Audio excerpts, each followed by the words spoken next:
and welcome to a very special re-release of 3 Days of the Condor. My name is Steve Morris. I'm a filmmaker and directing instructor in Los Angeles, California. Hello, everyone. My name is John Rocha. I'm a writer, producer, and host in San Diego, California.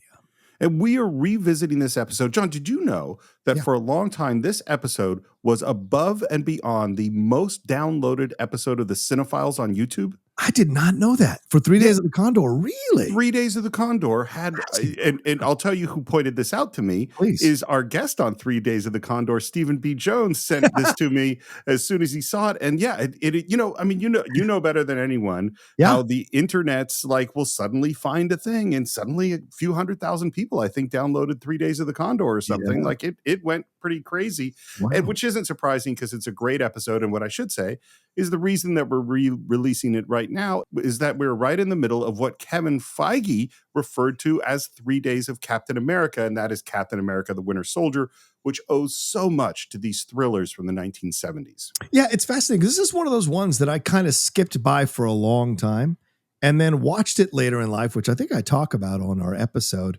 And it's one that I've gone back and revisited a number of times to kind of really just savor and enjoy the uniqueness of a film like this and how incredible Faye Dunaway is in this. Because, I love Faye in Chinatown and Network, but there's not a lot of other films that I kind of find myself drawn to watch with Faye Dunaway in a starring role. But this is one of those ones that works with her and Robert Redford. And we should say there is a documentary coming very soon about Faye Dunaway that was just promoted yesterday on a number of social media channels.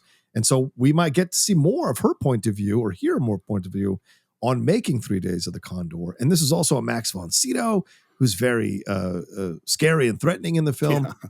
And this is the heyday of Robert Redford, who was really establishing himself as a leading man in multiple genres: comedies, comedies, romantic comedies, dramas, political thrillers, and political satires all through the 70s, not to mention Westerns and what have you, which is, I think, the late 60s with Butch Cassidy and Sundance Kid. So there is a interesting decision to go with Robert Redford, the all-American, blonde, blue-eyed guy, to go and experience what he's experiencing. Of course, this is also when people in America are becoming more aware of the intelligence apparatus because of Vietnam, because of the CIA, because of FBI, all coming out, of course, from the Kennedy assassination in the early 60s.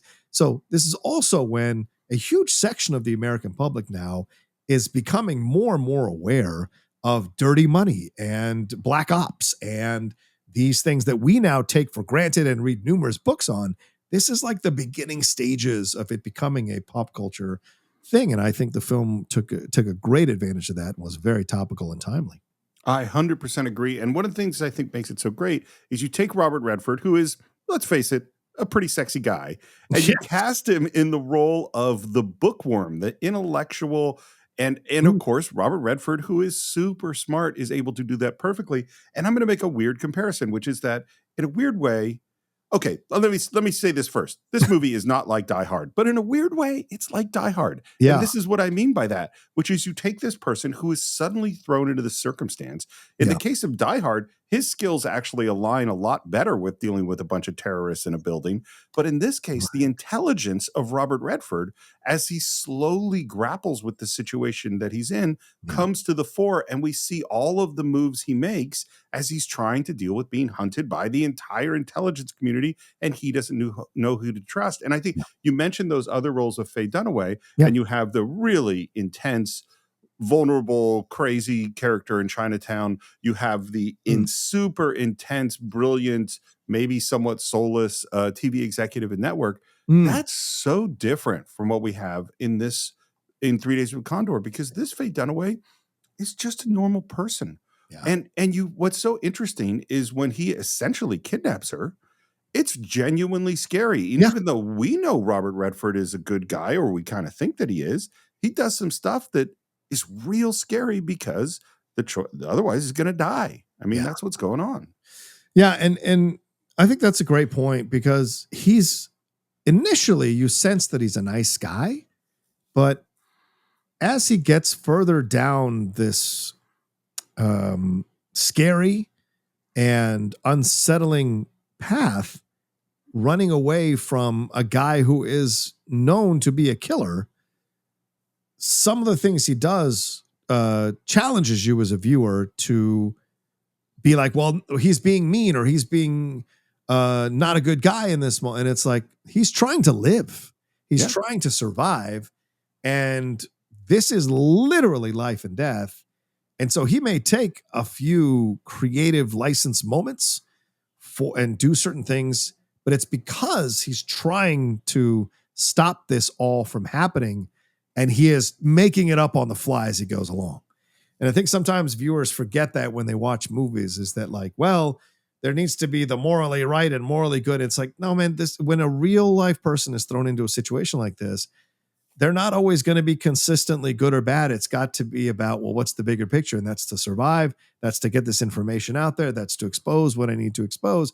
And so sometimes you're going to make certain moves or make questionable decisions because the overall bigger picture you think is the more important thing. And so I like that the film does it. Kind of like The Searchers, right? Like you're challenged by the lead of The Searchers. And although he's a little bit more of a harder lead to follow, no less, he makes no less questionable decisions in certain moments.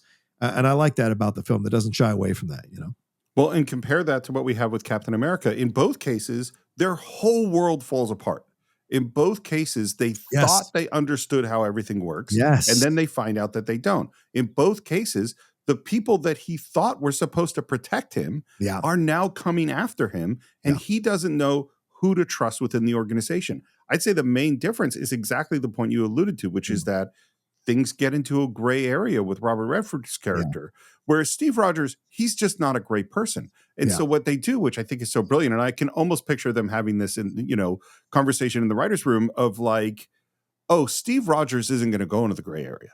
So instead, we're going to partner him instead of the innocent Faye Dunaway. We're going to partner him with the farthest thing from innocence in Black Widow and Natasha. And so now we have that she's willing to go into wherever the gray areas are. And yet it's still the same thing. We are on the run and we're replacing the exceptionally terrifying Max von Sydow with the even more terrifying Winter Soldier and adding a past connection between the two, which is what makes Captain America and the Winter Soldier such a great movie. Yeah, and don't forget Cliff Robertson, who essentially is the Alexander Pierce of that movie, of 3 Days of the Condor. You can make that connective tissue that Cliff Robertson's character is Robert Redford's character in Winter Soldier.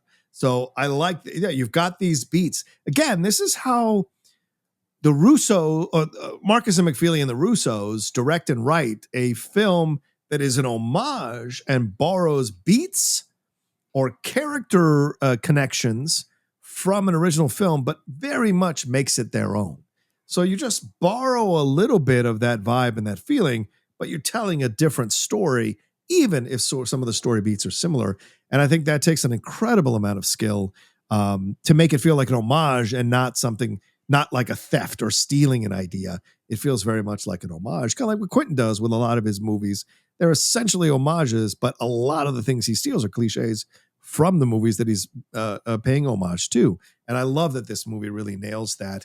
And so it's great to see. So for those of you who haven't seen 3 Days of Condor, maybe our introduction is your way of watching this movie. It's a great companion to Winter Soldier because you can compare the two, but also you can really get a good grasp of the vibe of both of these movies and why they work differently and why they work effectively with their own overall goals, respectively. And that is why we on the Cine-Files are absolutely thrilled to re-release our exploration of 3 Days of the Condor with animator, storyboard artist, and now comic book artist, Stephen B. Jones. Enjoy. This is a major. This is Joe Turner. Listen. Identification? What? Identification. My name is Turner. I work for you. Now listen. Identify yourself. I don't... What is your designation? Condor. Section 9, Department 17. The section's been hit. What level? What level? Level of damage. Everybody. Dr. Lapp, Janice, Ray, Harold. Harold was in the, Are you on a company line?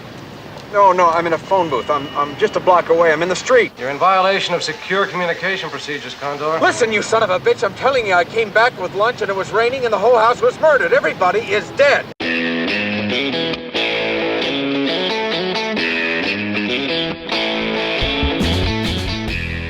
Hello and welcome once again to the Cine-Files, where each week we enter the world of a great film. We explore its themes, the history, the filmmaking, and the influence it has on us today. My name is Steve Morris. I'm a filmmaker and directing instructor in Los Angeles, California. Hello, everyone. Again, my name is John Rocha. I'm a voiceover artist, host of numerous shows, and occasionally an actor on camera.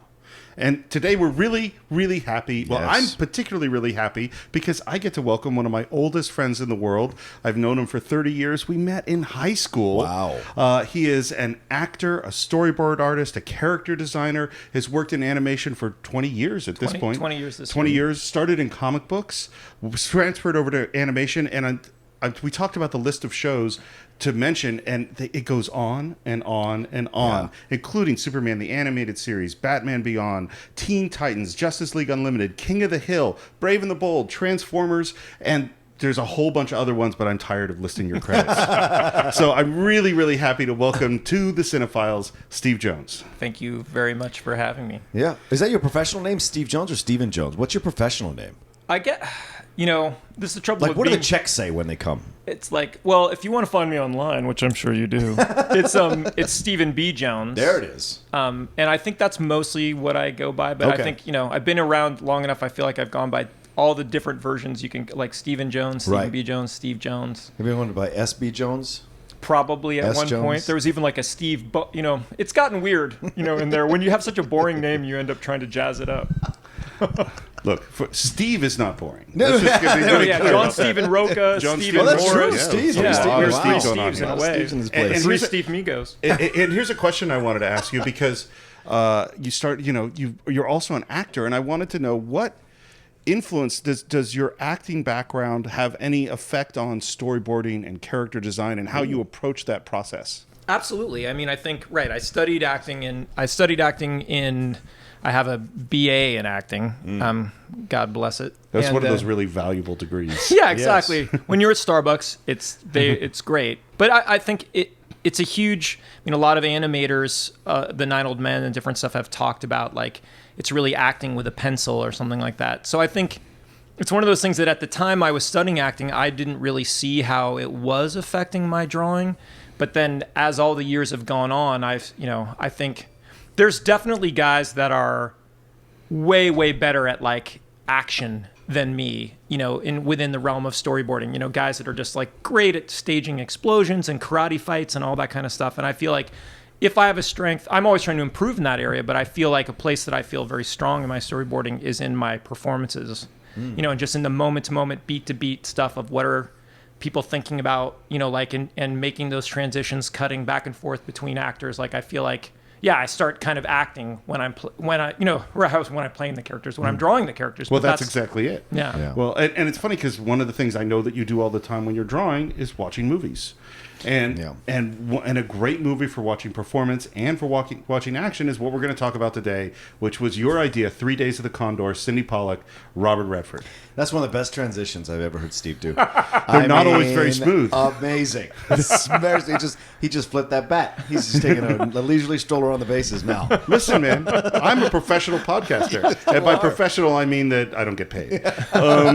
Yep, that's professional podcaster. Professional all right. podcaster. That's right. And it was funny when we first started talking to you about doing a movie. The first thing you did was send me a list of 100+ movies. Yes. Yeah. Sorry about that. All excellent ones, and then kind of narrowed it down to 3 Days of a Condor because it was a while ago. It seems to me you kind of went down a Sydney Pollack wormhole. I did a little bit because I think I have a really unholy love for this movie, I think, on just a million different levels. But it's interesting because I don't think you guys have talked about Pollock yet, and he's one of those interesting directors that, he's not Kubrick. You know what I mean? Like he's not spoken of in reverential tones as like this auteur film director, but he has this amazing track record, and he's made some of my favorite films. I mean, Tootsie is an incredible film, I think, on just like a million different levels and stuff. And it was fun going down the Pollock wormhole because I knew a little bit, but I'm like, 7 movies with Robert Redford? Like, that's a real love affair, between those two guys. Well, if you're gonna fall in love with a guy, Robert Redford's so dreamy. Yeah. I gotta say, I mean, I got a little bit of a man crush on Robert Redford in especially in this movie. I think. Not in Jeremiah Johnson. Well, he looks great in Jeremiah Johnson, but he's 39, I think, when he makes this movie. So he's he's not the kid that he was in Sundance, Butch and Sundance, Right. you know, and like, man, he got hammered in like Havana. That was all they would talk about in 1990 was like, Robert's not looking good anymore. Leathery. And Out of Africa, I realized as I rewatched all these films, like that's his last moment out. Like he and Brad Pitt's career have been combined a lot. And seeing Robert Redford in Out of Africa, it's amazing how much he looks like Brad Pitt in Allied. Like, Brad Pitt at 50 and Robert Redford at 50, they're really kind of passing each other on the freeway there. Good correlation. And I think they did Spy Game together. They did. That's right. Yeah, that's right. Well, and he directed Brad in A River Runs Through It. Yeah, so that's right. That was something else in this looking into these guys. It's amazing to just see all these interesting interconnections. Well, this is a great point you bring up about Pollock, because there are a number of directors that have done like numerous films, but they don't get spoken about like Kurosawa or Wells. And Wells, you can argue, has done considerably way less films than Pollock has. And with diminishing levels of quality. Yeah, exactly. Yeah, and the thing is, like, Pollock is one of these guys who's like the working man's director. Yeah. Is that he's going to go out, his craft is top, right, and he's going to go out, and he's going to do the job, and he's going to go on to the next film. Yeah. And he doesn't seem to, I kind of like Ron Howard is kind of this kind of guy. Right. And I like these guys. Yep. I think Ron Howard, that's a really good comparison because, the difference is Ron Howard grew up in Hollywood. Right. But I think they both seem to sort of be in love with being Hollywood directors, and Right. Pollock definitely seemed to have this thing where, like, he's born in small town Indiana. He's like a Midwestern kid, and he moves to New York, and he studies. The first thing he studied with Sandy Meisner in the early 50s. So one of my acting teachers studied with Sandy Meisner. So I'm immediately like, oh, that's And he works in New York, and then he already has a knack already because he starts getting to teach at the neighborhood playhouse. But he's still trying to be an actor, like a lot of us do. Yeah. And he gets hired as an acting coach on a John Frankenheimer film with Burt Lancaster. It's not the Birdman of Alcatraz; it's the one before that. Yeah, he was coaching a bunch of kids, I think. Exactly, and then so Burt Lancaster just said, you got something going on with you. I think you could be a really terrific director. Can you imagine, by the way, if Burt Lancaster gave me any advice, I would be like, well, yes, I have. It's like, you should be a fireman. Yes, I guess I have to be a fireman now. You should be a fireman. You'd be a great fireman. No, but that's a terrific Burt, by the way. Well, thank you. He's a tough guy, that Lancaster. I read his biography. He's kind of an asshole at times. Like he rode Montgomery Clift into the ground. He definitely seems to have From Here to Eternity. He seems to have willed himself into becoming an actor. Well, guys like or that, a star, really. Right. And people like that drive people around them crazy because they're driven. They think everyone else has to match their drive. Right. So that makes sense. So for him to grab Pollock up, you need to be doing this. Then I'm sure Pollock was like, whatever you say, yes, sure, I'll do it. No, and I think he's a big part of. He started directing in TV, and then I think Pollock had directed 2 films before he then did direct Burt Lancaster. Right. He directed him in 2 films, and I feel like that's one of the things I definitely discovered you'll see is that Pollock is constantly working with the same people over and over again. Like, he definitely develops relationships, has friendships with people, and he keeps using them, and he keeps coming back. And I think I ended up seeing in an interview later that he and Burt just never quite found a place to work together again, but he was always kind of looking for that spot, The Burt Lancaster films he directed are very odd. What are films. those? So the first one's this movie called The Scalp Hunters. Oh yeah, It's a big. This is I think an interesting thing about Pollock is that he starts directing in the 60s, but I feel like he doesn't really find his voice until 69 when the whole paradigm of directing is shifting to what we would call like these 70s films. Right, the auteurs, yeah. And I think you guys already talked about The Graduate and stuff, and I feel like Graduate and Bonnie of Clyde, that's when the shift kind of begins. Sure. And in that pocket is when Pollock kind of finds a sweet spot with that They Shoot Horses, Don't They? Yeah, the Jane That's Fonda where one. a bunch of people get nominations. I think that guy Gig Young won an Oscar nomination for that movie. He works with Jane Fonda there for the first time. Right. Yeah. Pollock does. But so it felt to me like in those 60s movies that Pollock was just kind of trying to learn how to be a Hollywood director. And so his first one is a Sidney Poitier movie, which is a really interesting film. It's very much like a not like a courtroom, but it's all on sets, and it feels very much like a mid 60s, And then he does his first film with Robert Redford, which is called This Property is Condemned. It's like, oh, that's right. It's an adaptation of Tennessee Williams. It's Natalie Wood looking to try to like break out of her star persona and do like a real acting thing. And I guess she asked for Redford because she'd worked with Redford once before, and then Redford got Pollock the job because he's like, well, I know Sydney, which I guess we skipped over. So Sydney and Robert Redford, they meet on this movie called War Hunt in 1962. Wow. And they're just actors in it, but they just hit it off and they stay friends. And so literally when Redford can recommend him for a job 3 years later, he does. And then the third movie that Sydney directs is this movie, The Scalp Hunters. And it's such a strange mid-60s CinemaScope wannabe. Like, it feels like all those big westerns of the 50s and the 60s, but it also just doesn't quite feel right. Like, it feels like the time is turning on that stuff. Well, that's that mid-60s era. But by the time we get to 3 Days of the Condor, it's 75. 10 years later. It's 10 years later. Right. It clearly has hit his rhythm. Do you remember how you first came to this movie? It's so funny because you've asked so many people that in this show, and I'm sure with you guys too, usually there's some sort of great story about when you fall in love with a movie and it has a special place. Right. And I realized the strange thing about this movie is I can't actually remember the first time I saw it.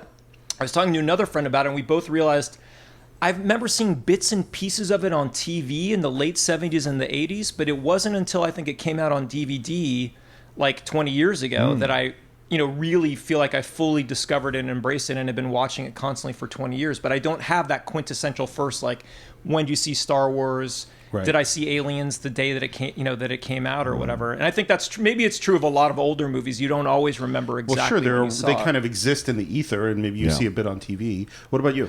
Same thing, kind of what Steve said. I had seen bits and pieces throughout the years, but had never seen the film until maybe February of this year.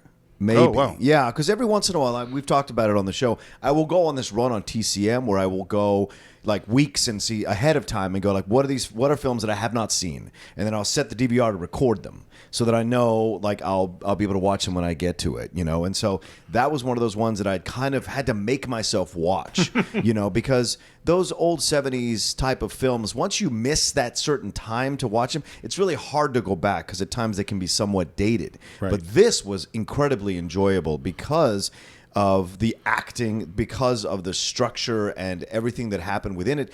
And it challenges you as a viewer. So for me, it definitely kept my attention throughout the whole film. And it was nice to see Redford, who I had seen play these other kind of parts, play something a little more darker and somewhat naive, yet also circumspect as the film goes on to see how what he thought was his world is all of a sudden getting turned around and how he has to grow up quickly in order to survive. Oh, yeah. Well, I think that's particularly why I think it's a really fun Redford piece is that, I think Robert Redford is a very good actor, but he is definitely a movie star. Yes. And so like Pitt. And a lot of times movie stars are not required to be great actors for one thing, but sometimes trying to be great actors even like messes with their job description. Like people are coming to see them. It's like a Tom Hanks.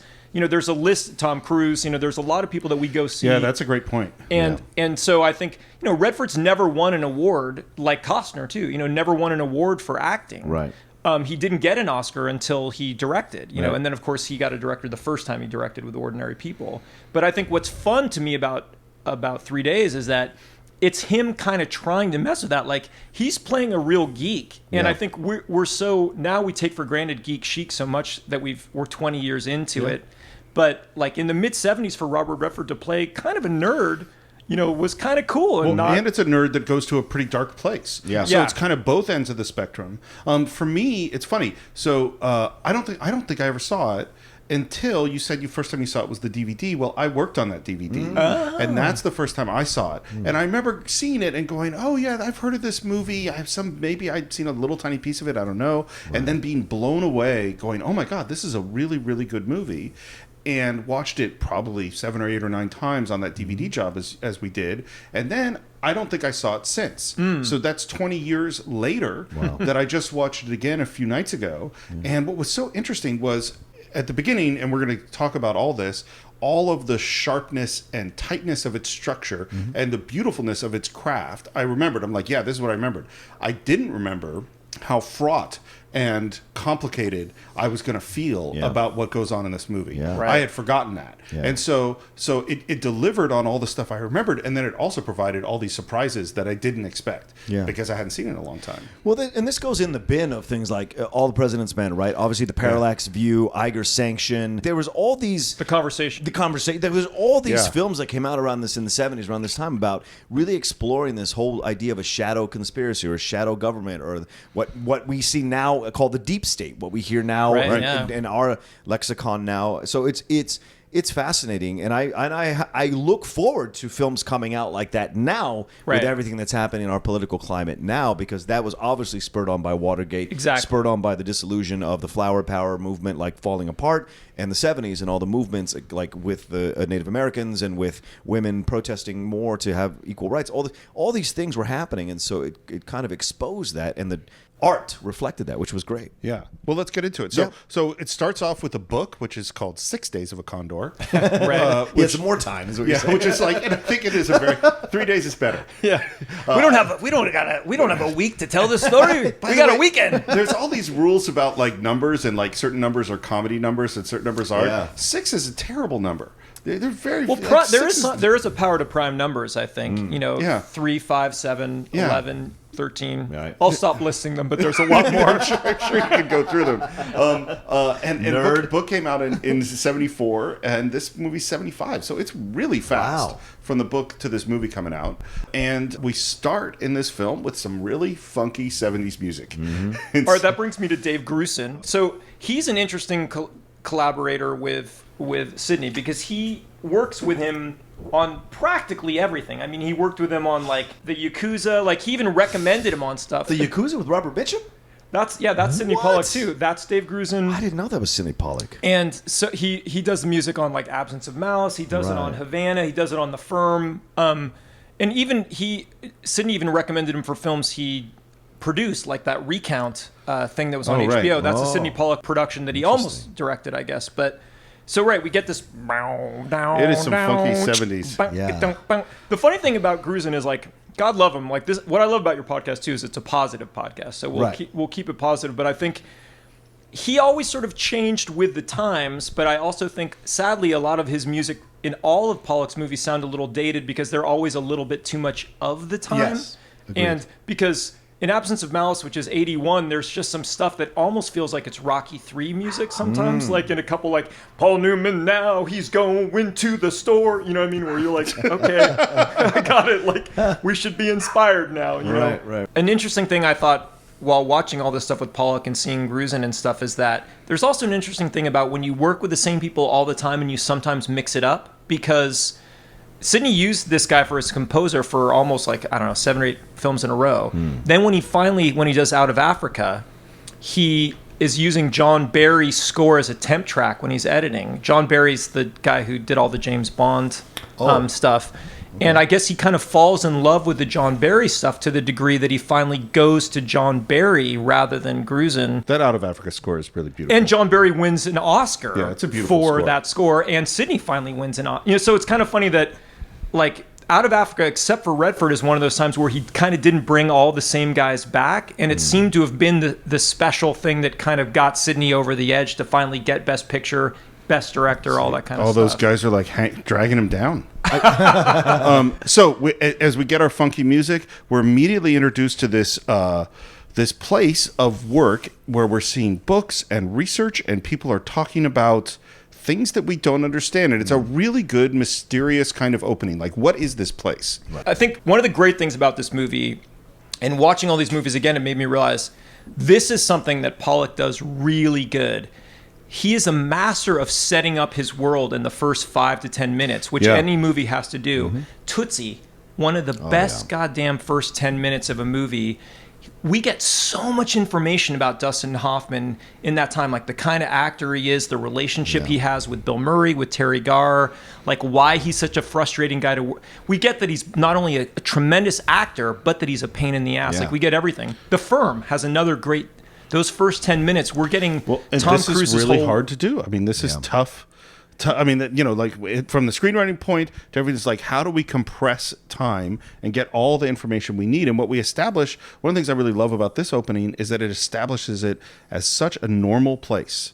Like, it seems like an ordinary place of work. We're seeing what the guys actually do. We're seeing the books. The computers are scanning the books. But it's important to remember, and this is even true in the font they use, what we're actually watching for 1975 is super high tech. Like, to us it looks quaint, like there's just these mechanical things moving stuff. They're talking about, hey, can I get a few minutes on the computer, because they all have to share computer time and stuff. But it's like super high tech, and the font is even like the that 3D, is a very computery font. I remember learning how to draw that font on my notebook in the late 70s, like, because that was the cool sci-fi font.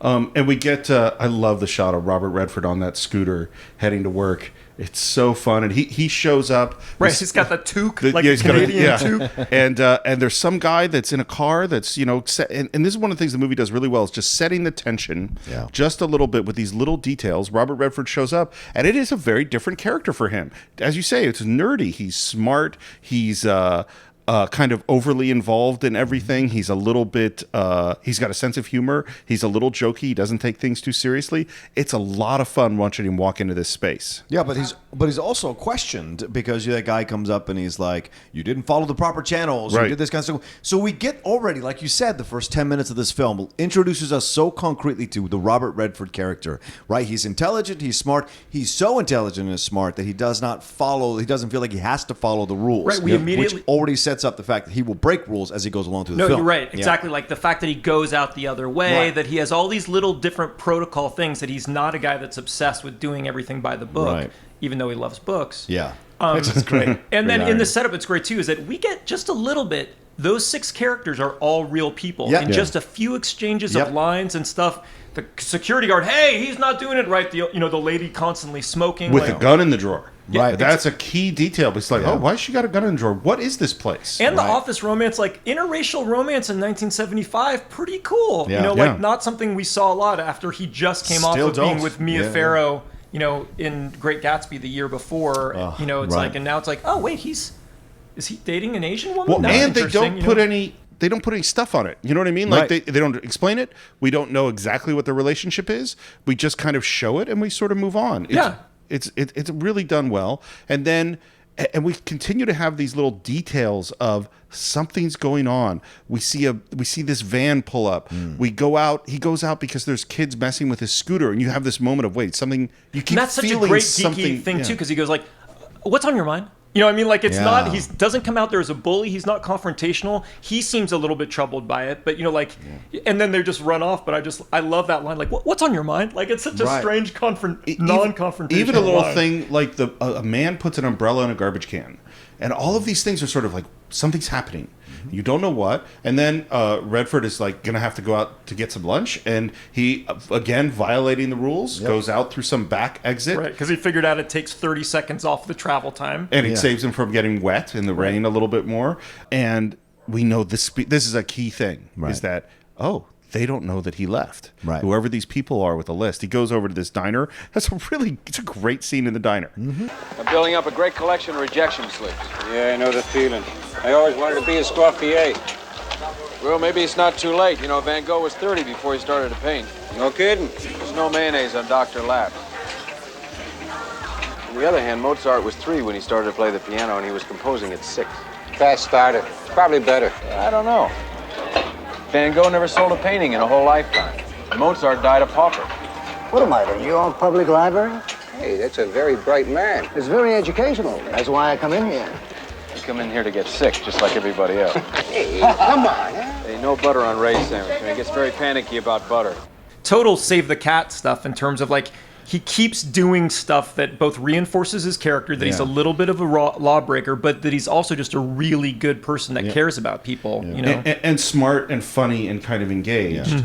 And then in come the bad guys. Well, also incredibly analytical, right? Because the saving the 30 seconds, he helps them out at the beginning with he helps them figure out what they can't seem to figure out. He figures out for them. Exactly. Yeah, the ice bullet. They're struggling with it, and then he gets it in like 20 seconds. Exactly. Right. And then what he says to the kids, I think makes sense too, because he's like, "What's on your mind? It's not stop doing it. I want to know what is making you think leading you to this conclusion that you should be doing this at this No. moment, right? Yeah. It's about analyze. So already we're laying the groundwork and believable exchanges with these people that he has this kind of processing brain. Right. And what's great is the little moments you get with these characters lets us feel their deaths powerfully, which is what we're about to get into. Yeah. here. Right, Because as he's even selling it when he's at the restaurant, saying like, "Hey, Dr. Lapp, he's Yeah. very very touchy about the mustard, Exactly. whatever." Yeah, where yeah, you're yeah. like, "Oh, he cares about these guys." He's humanizing them. Yeah. Yeah, it's all the little details. Yeah. And in come the professionals, and they just wipe us out.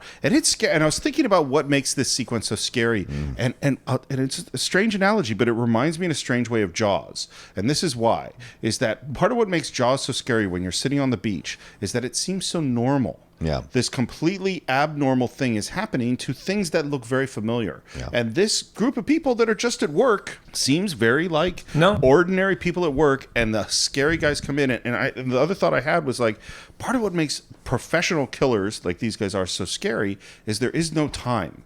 There's no ramp up to you're in trouble in which you might be able to defend yourself. It's like, oh, I'm already dead. Yeah. And there's no I mean, the woman is killed first, and it's almost a Python-esque moment where she just falls back in the chair, and then the security guard starts to kind of run and go for the door. But I think another thing about this, and it's really interesting, this is why it's probably my favorite Pollock score with this guy. There's no score in this scene, and there's very little score in this movie, but we constantly hear the whirring sound of the computers computer, almost the whole time. That's right. So that's just extra chilling and makes it extraordinary, which makes it part of what I think it's so creepy is everyone's just doing their job, it's happening at their job, and you hear the machine still going. Yeah. I also think playing into that, the Watergate thing, is the fact that one of the guys dresses up as a mailman. Oh, yeah. So that's sort of like, look, here's a guy point. who's disguising himself as part of the most trusted part of our government, Yeah. and you can't trust him. And then, the most important thing, with the bad guys coming in, is Max von Sydow. Max von Sydow. Now, I mean, one thing that Pollock is so good at is casting, and what I love too is that I think he's self-aware as a caster. Like, he's not just casting people for the role, but he brings their history to it, and I think Sydow is so great. That's a good point. It's such great casting on two levels. It's contrast casting because Sydow, 10 years before this played Jesus. Yeah. But 15 years or almost 20 years before this, he plays that knight in the Seventh Seal that plays chess with death. And I think in a way, it's like he's death in this movie. Yep. Sure. You know what I mean? So he almost symbolizes death in this movie. And there's something really interesting about getting the guy that kind of, has come to, embody death in a way with that connection to the Seventh Seal, Sydow's great. And here, fun fact, by the way, my iPad autocorrects Max von Sydow as Max von Shadow. Which I think is kind of a cool name. Yeah. So they clear out. Redford comes back. He's got his lunch, and the door is open for some reason. And he comes in, and he does a great job. And, And that's a really tough. John. That's some of the toughest acting to do is acting like when you're discovering something that is, my wife's cheating. Whatever Right, that thing is, like. To play that is really difficult thing to do. Well, also because you have to escalate it as you discover the different people, and you have to give those people a history in your mind, so that when you're watching them, when you're discovering them dead, there is all of this thing, and then you're piling on as you go further and further up the building. He's seeing more and more people. Like, everyone is dead. Yeah. Right. Which is why it leads to that incredible phone conversation. I don't know if we're going to get to that just yet, but the frustration in his voice when homie's like, give me your designation. What's your designation? He's just like, God damn it, and he just loses it. And I love that because that's building. He knows he's a prophet. He has to hold it on together, but it's this kind of emotion from someone who's not used to expressing emotion in controlled bursts. And this is the thing. He doesn't panic. Right. But you can feel the panic. Yes. And you see the because he's analyzing it. Right. Yeah. Exactly. And even the moment with his girlfriend, we think this is his girlfriend. Yeah. It's small and it's tender and it's real, but he knows I got to get out of here. Yeah. It's right. And little details, by the way, like that cigarette. And by the way, her death. I mean, that's Oh, yeah. because everyone else basically just gets clobbered. The one guy kind of runs away, and when they give her deservedly moment. the full realization that this is her death, and then she, I won't scream. It's like, and then. There we even kind of see the weird, strange honor that Joubert has. Yeah. It's like Joubert is the Max von Sydow character. exactly. Yes. I know. But then, meanwhile, creepy post office guy is creeping over on the left to get it so that he doesn't have the window angle. Right. You know, and then she doesn't scream. Nope. You know what I mean? No, So- it's a sad death. So Redford puts out the cigarette that was still burning on the receptionist. Which is, I love that. I mean, I love that it's still burning. That's such a great thing. But then the fact that he, again, you know. He remembers to grab her gun. This is something my wife pointed out. Does not think about going out the back way. Well, Right. it's interesting. I've thought about that. He doesn't, but he's already come in the front way. That's a good point. So he figures, look, if I'm assuming, I've already been seen coming in. So there's no point going out the back way because if, you know, like, Maybe. Or I mean, he's also panicking Yeah. too, but he basically he's already come in that way, so there isn't the thought of Makes a choice to not take his scooter, which is interesting. And again, and this is what we're going to see from this character.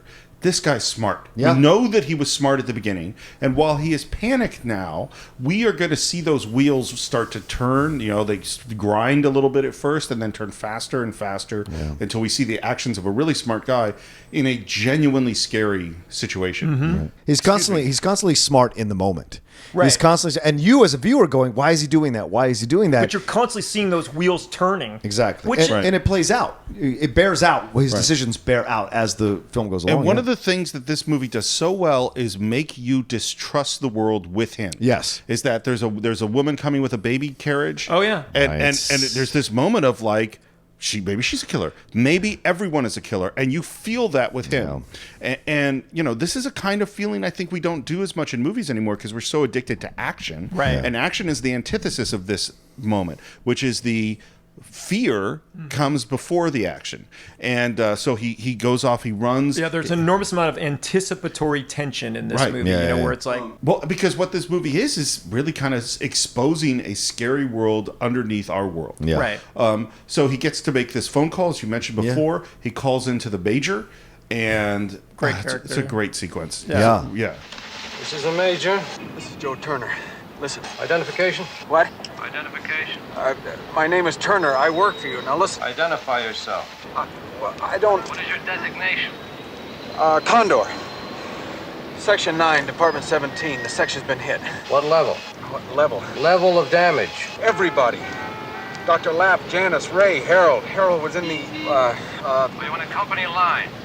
No, I'm in a phone booth. I'm just a block away. I'm in the street. You're in violation of secure communication procedures, Condor. Listen, you son of a bitch. I'm telling you, I came back with lunch and it was raining and the whole house was murdered. Everybody is dead. Right.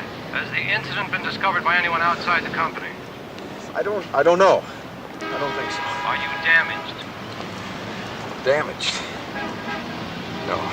Are you armed? I have Mrs. Can't remember her code name. Nightingale. She was afraid of being raped. She kept a gun. I've got the gun. Identify the armament. It's a .45 automatic. Will you guys bring me in, please? I'm not a field agent. I just read books. Leave the area. All right, well, what do I come into headquarters now? Negative. Find a secure location. As you said, as he's processing, it's like, you know, go somewhere, someone you know, where it's like, well, who's left? Yeah. You know what I mean? Like literally, like, all of my girlfriend and all my coworkers are now dead. Like, where am I supposed to go? You know? Well, I like when he says, what's the level or what level? And he's like, they're all dead. What level is they're all dead? Yeah, he's really not happy with all the jargon Yeah. that the major is throwing at him. In that moment, right? And I love the shot. Pollock puts the camera in such a great place. Right. Because we're not with the major, we're watching the Right. major fully. And we're seeing the technology around him, and we're seeing the microphone out and all this. And then we get the small close-ups. But like initially from the call, I like that we're at a distance because that's how he feels. Well, and just the detail that he's in a wheelchair. Yes. Yeah. Is so great. And this is, you know, movies are made on details. I know it's a thing I say over and over and over again. But this is such a great one because you go, oh, that's interesting. And you see Redford realize at first, like, why can't I just talk to you like a person? And it's like, oh, no, I have to. I'm Condor, and this is what it is. Right. And it's like, oh, I'm going to have to follow these rules. I got her. I don't remember. Nightingale. You know, as he's like they taught me all this stuff on my first day. Yeah. And we've never used it since. You know. And he slowly gets himself out of control, and it ends up they're not going to bring him in. Yeah. Right. They need him to stay out for 2 hours, go to another location. Don't go to your apartment. Go somewhere else. He just like, where should I go? And then I love the don't hang up the phone, just drop it and walk You're right. away. There is something super creepy about that. Like even now, just like And I still can't. I was thinking, well, why would they want that? Are they worried the phone's traced or what are they? But the moment of him thinking about it, and then the shot, he walks away and the camera slowly comes down, and we see that. It's just a great moment. I mean, again, in watching all the Pollock stuff again, especially when he does movies in 235, he really is a good shooter. I mean, he picks really good DPs too. But it's like he really enjoyed doing that stuff with the irony is that I guess he literally sued some Scandinavian like TV company for running this show in pan and scan. He was so it's the first lawsuit on this ever. Exactly. Wow. And which he won, I believe. But then he became so frustrated with the pan and scan factor that after Tootsie, he didn't shoot any. He shot all of his movies in 1.8.5, and I don't think he went back to 2.35 until his last movie, until The Interpreter. Oh, okay. And by then, he was mad that he hadn't done it on Out of Africa and some of these other ones because he realized that, once DVD and Laserdisc and all this stuff came around, he realized that it sort of got preserved. But he sort of purposely he's like, everything's going to TV. I'm tired of them moving my shit around, so he went to the smaller format. And I don't think the movies in the smaller format look as nice as... This is one of the great lucky things about today is the death of pan and scan. Because, man, it's a horrible, horrible thing. Yeah. So now we have the CIA cleanup crew heading over to check out if they're really if what Condor says is true. Yeah. Intercut with Redford going to the Guggenheim, trying to figure out places to go. He has to go to a smart place. He still can't just go to he doesn't go to a dirty movie theater, in Times Square. It's like, no, he goes to the Guggenheim. When I think this is another place where great casting comes in. So this is where we get to meet Cliff Robertson. Yeah, right. And again, Cliff Robertson is JFK. Right. I mean, so that's just another bit of great Pollock casting because it's like if America looks at Cliff Robertson in 1975, they just see everything that's right about America and the government, Well, what I would say about that is they see both. Is because what's interesting about what he does in this part is he has to walk this line for the whole movie where we don't actually know exactly what's going on in his head. It's true. And what's interesting is that in 1975, he represents early 1960s America. Right. Yeah. And so, while on one hand, it's like, this is everything that's right with America, it also represents who we might not trust. Exactly. You know what I mean? And so it's like this, both of these things are in this character who we think at least seems to be trying to help Condor. But it's hard to know. Well, that's what was so great about when those guys made Winter Soldier and they were trying to do a callback to these films. And so then they actually got Redford to participate. And Redford he had become the Cliff Robertson. Right. And then to take it to that next level where they just full on had him be bad. You're like, wheels within wheels. It was a great twist. I love that in Winter Soldier. But Cliff Robertson is also a great casting choice because he brings that weight to the part that you need, and that you want to believe him, you want to trust him. So therefore, when he does betray him, he does kind of turn on him, you are like even more devastated because you wanted, like you said, he played the president, but he also did Charlie. People forget Charlie. So one of the first portrayals of a mentally handicapped person, and I think he won the Oscar for that too. So I think so. Or got nominated at least. But I remember reading that book and then watching the movie, and it was painfully amazing. By the way, a reason why short story, that is that made me cry more than anything. I read it in junior high. Like that messed me up so much. Well, that's I mean the casting. It's like that's where you're using it to your advantage with that baggage when it's good baggage, like Sam Raimi using him as Uncle Ben. Right. So just when you think about Cliff Robertson getting killed stopping a robbery, you're like, no. That's a really good point that I don't think we've talked about very much. Is you're right. Is it's not just that actor in that role; it's that actor and our history with that actor over time. I think him and Glenn Ford are in just that twosome has a separate box. So think together. About it. Glenn Ford's in 2 scenes in Superman. Yeah. And if I start thinking about that scene too much, I will get choked up. The second he grabs his arm, it's Cry City. Yeah. It's tears for me. Every time he grabs his arm in Superman the movie, I'm like, oh no. Well, and that's why, and it's interesting about that makes me think about Henry Fonda and Once Upon a Time in the West, where he was really uncomfortable about it, and I think there was the thing where he wanted to put in contacts, because he felt everyone was so connected to him as the blue-eyed, symbol of America. Right. But then I think Leone says, no, you got to. Can you imagine? To me, I always thought that this was a thing that made Road to Perdition harder than it needed to be. Was that Tom Hanks does a brilliant performance in that movie, but he's working against everything, and so even though we appreciate it, I think in some ways that film might have been better served by a Russell Crowe or someone that we already just bring the "this is a scary guy" baggage to. I think Tom earned it, but sometimes that can be the thing. Casting where against type, it's always a risk. It's always going to be a gamble of like, is this going to, even with a really great actor like Tom Hanks. Yeah. So we see some other people in the CIA who go like, oh, we got to get me on a plane to New York right away. Yep. Redford goes and checks out, which probably isn't a very smart thing, the 7th person who didn't come into work that day. Right. Not only does he find him dead, but just as he's checking him out, 2 other guys come in. Right. And it's a little bit of a close call of Redford getting away. One of the voices that we're hearing, there's all this great voiceover stuff, and we're seeing all this stuff of like they're running it out of World Trade Center, which is rough to watch. It really is. And especially those shots where you're like, oh, only the World Trade Center is that high, like some of those out the window shots. But I'm almost positive that we hear Dabney Coleman's voice as one of those guys. And I bring it up because Dabney Coleman, weirdly enough, is in the first 3 movies that Sydney Pollack ever did. Oh. Like, they must have been buddies or something, and then obviously he's in Tootsie. And I guess Dabney Coleman was supposed to play the agent in Tootsie before Pollock did. Yeah. Basically, Hoffman insisted that it be Pollock and not be. But so, and that definitely isn't going along with, you know, Pollock just using his buddies, whatever. But I'm like, I'm almost positive that is Dabney Coleman's voice. That's funny. Well, now, okay, Cine-Files out there, I think you need to do some internet research and see if you could find out the answer to that. But I love this sequence, how he gets away, Steve, what you brought up, because he's not Jason Bourne. No. He's not Jason Bourne. He's not this kind of CIA-trained operative. He has to rely on his wits. He has to rely on a little bit of luck in certain moments and outwitting these guys. Because if these guys were that intelligent, they wouldn't be just assassins or just killers. They'd be higher up in the chain. So he has a way of, other than Jobert, obviously, but like everyone else comes a little more thuggy, like, and so Definitely. he's able to outsmart them in that way, and that works to his advantage in numerous times, and this is one of those times.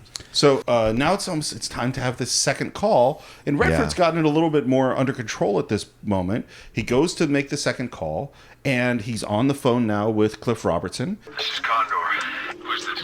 Deputy Director Higgins, New York Center. I'm controlling now, CONDOR. Where are you? How come I need a code name and you don't? And Cliff Robertson says, okay, we're going to bring you in, and you're going to go to this alley behind this hotel, and suddenly you see Redford is not trusting him. Yeah. 1 hour from now at exactly 15:30, I want you to enter that alley from the 73rd Street side. Will you be there? The head of your department just came here from D.C. He's going to bring you home. I've never met him. Don't worry. He's studying your photos now. I don't know you either.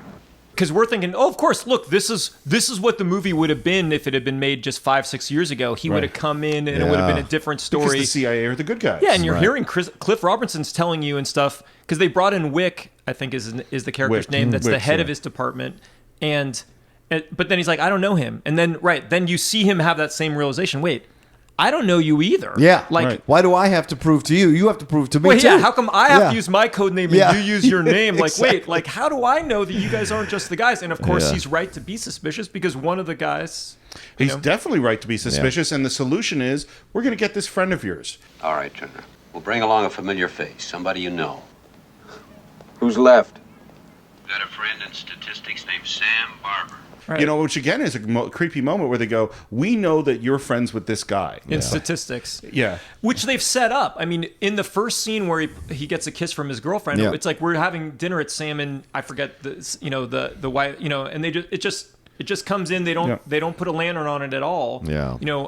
But it's there. They set it up. They set that dinner up. And so Redford goes, okay, if Sam comes, it's going to be okay.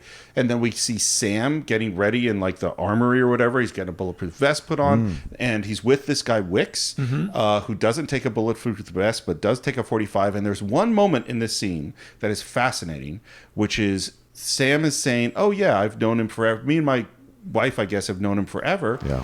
How long have you known CONDOR? Joey. I knew him before he was a bird, even. We went to CCNY. My wife, May, too. Huh? She ever CONDOR's girl? Here you go, Mr. Wicks. But the fact that he either A, already had the information, or B, he's just Poking one of those at it. Weasley guys that's probing for that information. It's a weird moment, and I think it creates you feeling, up to this point, you're like, oh, okay, so he's going to go in and this is going to be okay. Right. And at that moment, I kind of go, wait a minute. Wait, what's that about? Yeah. And Sam does give him the tiniest hint of a look, But there is another thing in it that they, again, don't paint a lantern on at all. He asked for a 45. Yep. Now, they don't make any kind of thing about it, but we know they've already gone out of their way to have, the major has asked him what armament he has. And so he asked for the same kind of gun that... right. So it's like, what kind of gun? And then he just says so casually, you got a 45? Like, he literally just throws it away. They don't move in on it. There's no cut. There's no anything extra. But it's like... You're right. I hadn't thought about that. That's a great point. Because there is a little bit of sauce put on the moment you just described. They want us to notice it. But having watched it a few times, you realize, like, oh, the 45 thing's in there too, but they don't even put anything on it, you know? Now we head off to this alleyway, and it's very tense. We have Sam and this guy Wicks are waiting, and we see that Robert Redford is waiting somewhere else, and how are we going to go? And then Wicks does this very strange thing, which is to stack 2 garbage cans. And then, and Sam's not an operative, so he's like, I don't even really understand what to make of this. I work in statistics. And again, no score, and we're just hearing this distant caroling or something. And this is what I love, is that someone told me that, like, Quentin Tarantino runs this movie and Die Hard as Christmas movies, because this is a Christmas movie. It happens. And the lack of music, again, in these action scenes, it has such a heightened effect, because you're just hearing atmosphere, you're hearing this distant singing, and you're like, you know, I think it's an amazing scene, again, considering that it's the opposite of, like, say, if we see a preview for something like Atomic Blondes that has incredible choreography. It looks amazing. The cutting, this is just a guy walking forward in an alley slowly, and the camera creeping along with him and stuff, but it's so tense. Well, and it's kind of the thing I was saying before, is that the action sequences turns the tension down on a certain level, because when you see beautiful choreography, and I love beautiful choreography, but I look at that and I go, that's not real. That's not me. That's not the real world. Right. Whereas I feel like CONDOR... It's John, kind of. I mean, I've seen a little bit stuff. But yes, I understand. It's not me or you. Is that I feel like Redford, how would I feel? What would I do in this situation? And because it feels very real. He's moving into this alleyway. It's very scary. He sees his friend Sam. The other guy is suddenly hiding. And then the other guy comes out and starts shooting. Mm-hmm. And that's when he realizes the other guy comes out and makes the big sound. He knocks over the garbage cans. That distracts Sam, and then, they're looking, because he's like, no, come on, Joey, come on, come down. And then, he makes a big sound that distracts Sam, and then he shoots at Redford. Redford's like, what the, he dives for cover. Right. He's got a silencer on it too. And then, and then Sam, again, he is not hip to what's going on. He's like, no, look. He keeps trying to tell Wicks, this is him. Yeah. It's Joey. It's him. He's not a bad guy. Like, the poor guy's to the moment till he gets shot, he does not realize what's going on. Redford wounds Wicks, and then Wicks turns and shoots right at the base of the neck above that bulletproof vest, Sam. Yeah. And that's it for Sam. Yep. And Redford runs. Poor Sam. And now the world has become really scary, because the lifeline was, I'm calling the CIA, and they're going to bring me in. Right. The CIA sent a guy who's trying to kill me, and this moment of sort of, something horrible has happened in the world, but the world has a remedy to deal with the horrible thing, and I'm going to be okay. Kind of like, there's been a horrible hurricane in, I don't know, say New Orleans, and now... But there's a whole structure set up to come save everyone. It's a crazy analogy you're reaching for, but you're correct. Wait, I guess not so much, Well, and it's worse than that, because the thing that was the remedy, it just tried to kill me. Yeah. Right. So now, what is there? But this is what, once again, what it is symbolizing, what this film symbolizes, the exploration of the destruction of these trust. But like these foundations that we'd had since the 40s, 50s, and 60s, these institutions that we had thought protected us, we had thought took care of us. And I think it's the birth of conspiracy theory too, is the late 60s, 70s, like really the birth of this idea, these movements of believing in this kind of stuff. Right. And you see this kind of like Star Chamber is in the 80s. That is also another exploration, not as great of a movie, but it's also an exploration of this possibility, this shadow government constantly working underneath, and we'll get to the ending, but I love that ending scene, and all this stuff that occurs leads to that exchange between Robert Redford and Cliff Robertson at the end. Absolutely. And so to me, this is a great moment too, because now he's like, I don't know where I stand or where I go. The one lifeline I had has been cut. Like everything around me has died in one form or another. Now, how do I reconstruct my world? Something. Yeah. So he runs into the store, and there we see Faye Dunaway. Yeah. And by the way, Faye Dunaway is a really interesting actress. This to me might be the most sort of natural and soft of the characters. Because I think of her in Network or in Chinatown or Bonnie and Clyde, they're these really intense people. No, it's a great point. I was thinking about it, and it's right. Bonnie and Clyde's kind of what puts her on the map. She does Thomas Crown Affair, a bunch of other different stuff, and then she's coming out of Chinatown and going to Network. This is the film in between those two films, and. Right, it's such a character. I mean, it's a real sort of. It's a really interesting. It's not something you see Faye play. No, and also, I mean, there's shades of gray in her character, in Redford's character, in their relationship. I mean, and I think that's another very fair thing to say. I think Sydney Pollack has a very mature view of relationships between men and women. I think he's like. Not like a frustrated romantic. The interesting thing is he stayed with his wife his entire life. Like he didn't have a bunch of wives, and I don't know if he had we wouldn't know if he had a bunch of affairs or whatever, but he stayed with the same woman his whole life. But like things rarely work out for men and women in Sydney Pollack films. Like they're usually very star-crossed aspect to their affairs, and very often they have affairs. You know, there's men cheating on, like it's a very grown-up approach to sexuality and star-crossed is a really good way to say it, and that's certainly true here. Very much. Because it starts with him kidnapping her. Yeah. Right. And he started the relationship, he started the movie in a relationship from what we can tell, and she's in a relationship too. Right. So they're both, I mean, I guess you can't cheat on someone that just died, but it's like practically like you know. You cheat on the memory. Well, especially if it's only been 3 days, for God's sake. Yeah, exactly. So he grabs her. He puts her in 6 days of the Condor. It was more forgivable. Maybe that's why they changed the title. Her body's at least cold by then.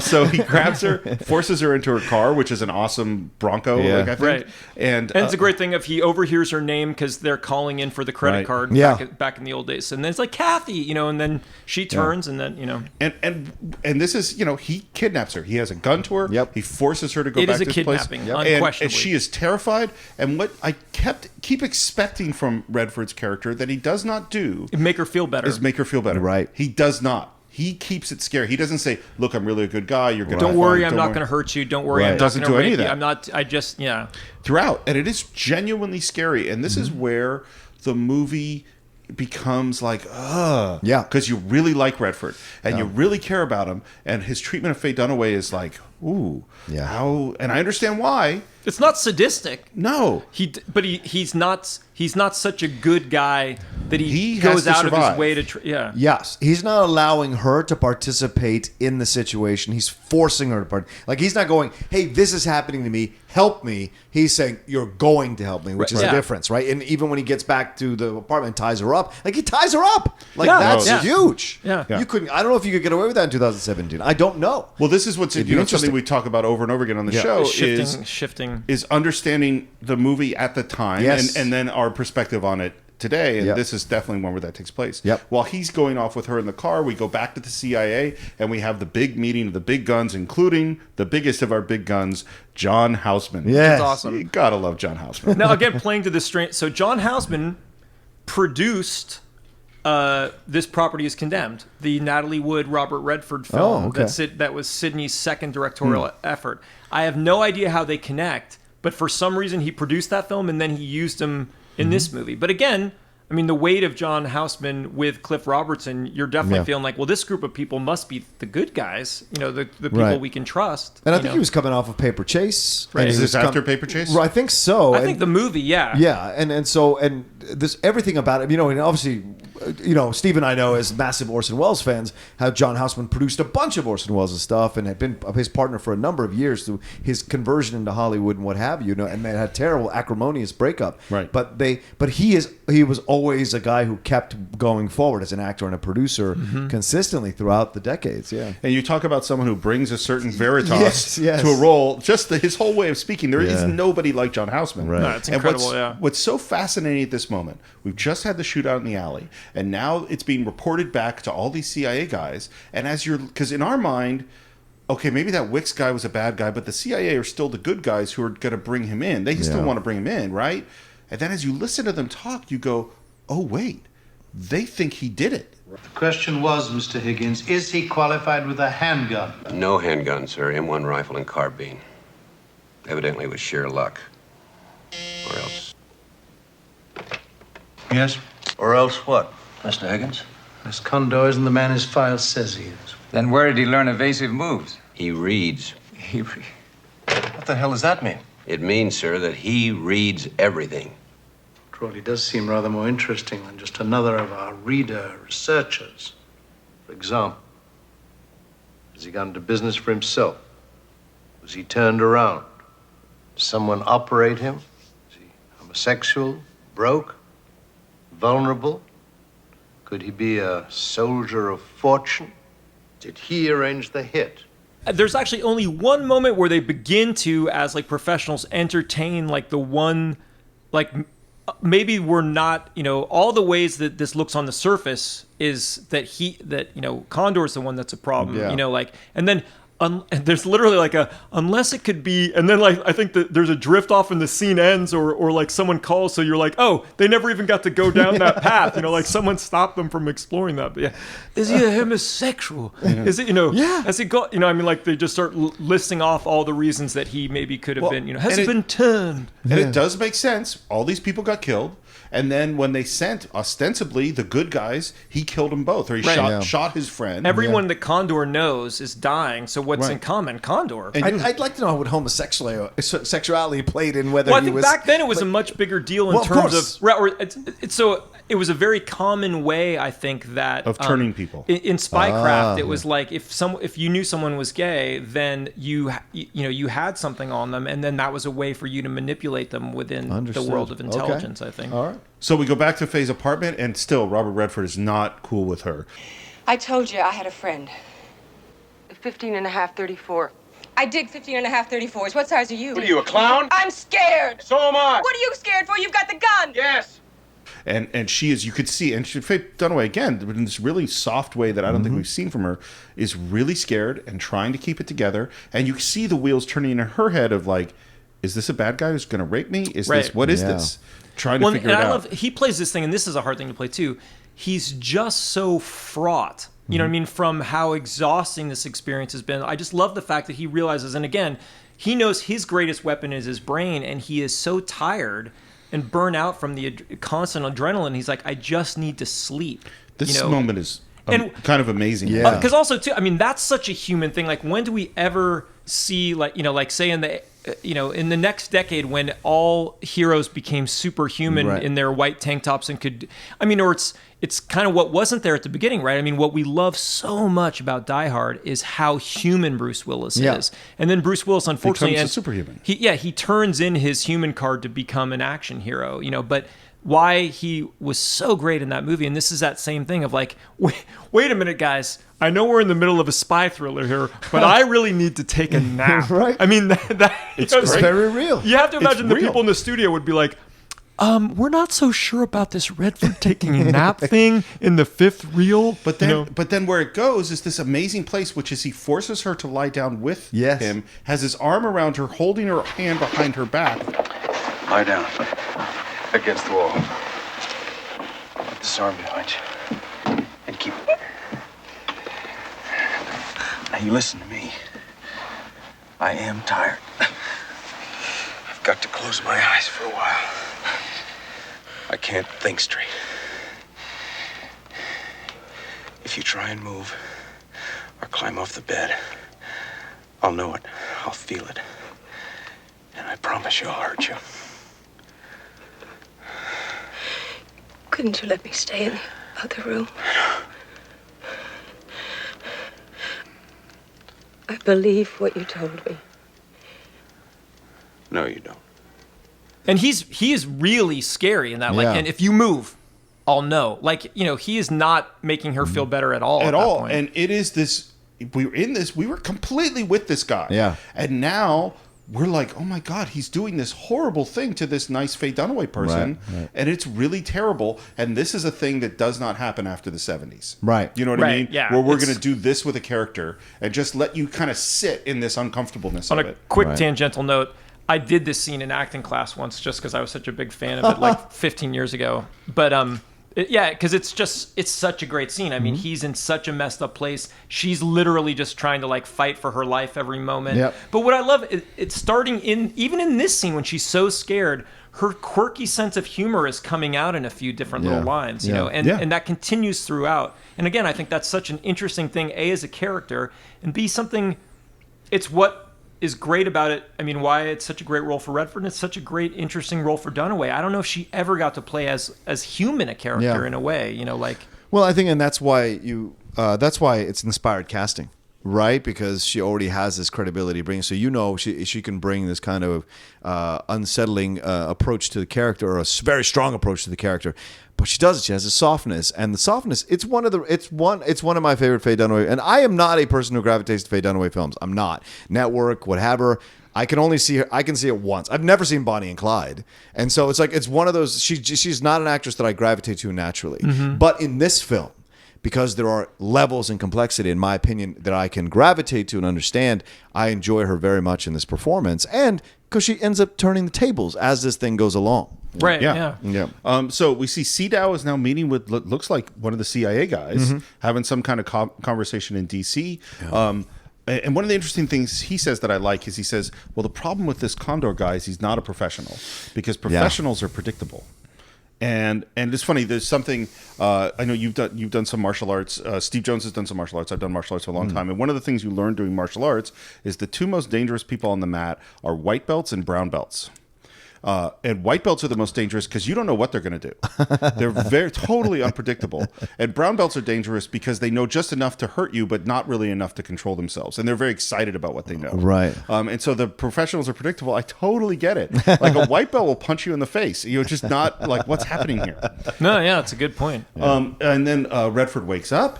And they're waiting for the news. He notices her photographs. And again, now you start to see... But it's so funny. Once he gets his nap... He is totally humanized. You know what I mean? Like, he starts checking out, and again, and I think maybe this is something about sending him to the Guggenheim. He's so analytical. He's such an observer. Yeah. He really digs her photography, and I don't know who took those pictures, but it is great photography. You know. And then the news report comes on, and all girls like to have their photography dug. I mean, that helps on the whole thing. You know, like. It's a good point. Yeah. Love notes from Steve Jones. Coming soon to a podcast. Whenever I kidnap a woman, I always make sure that I compliment her photography.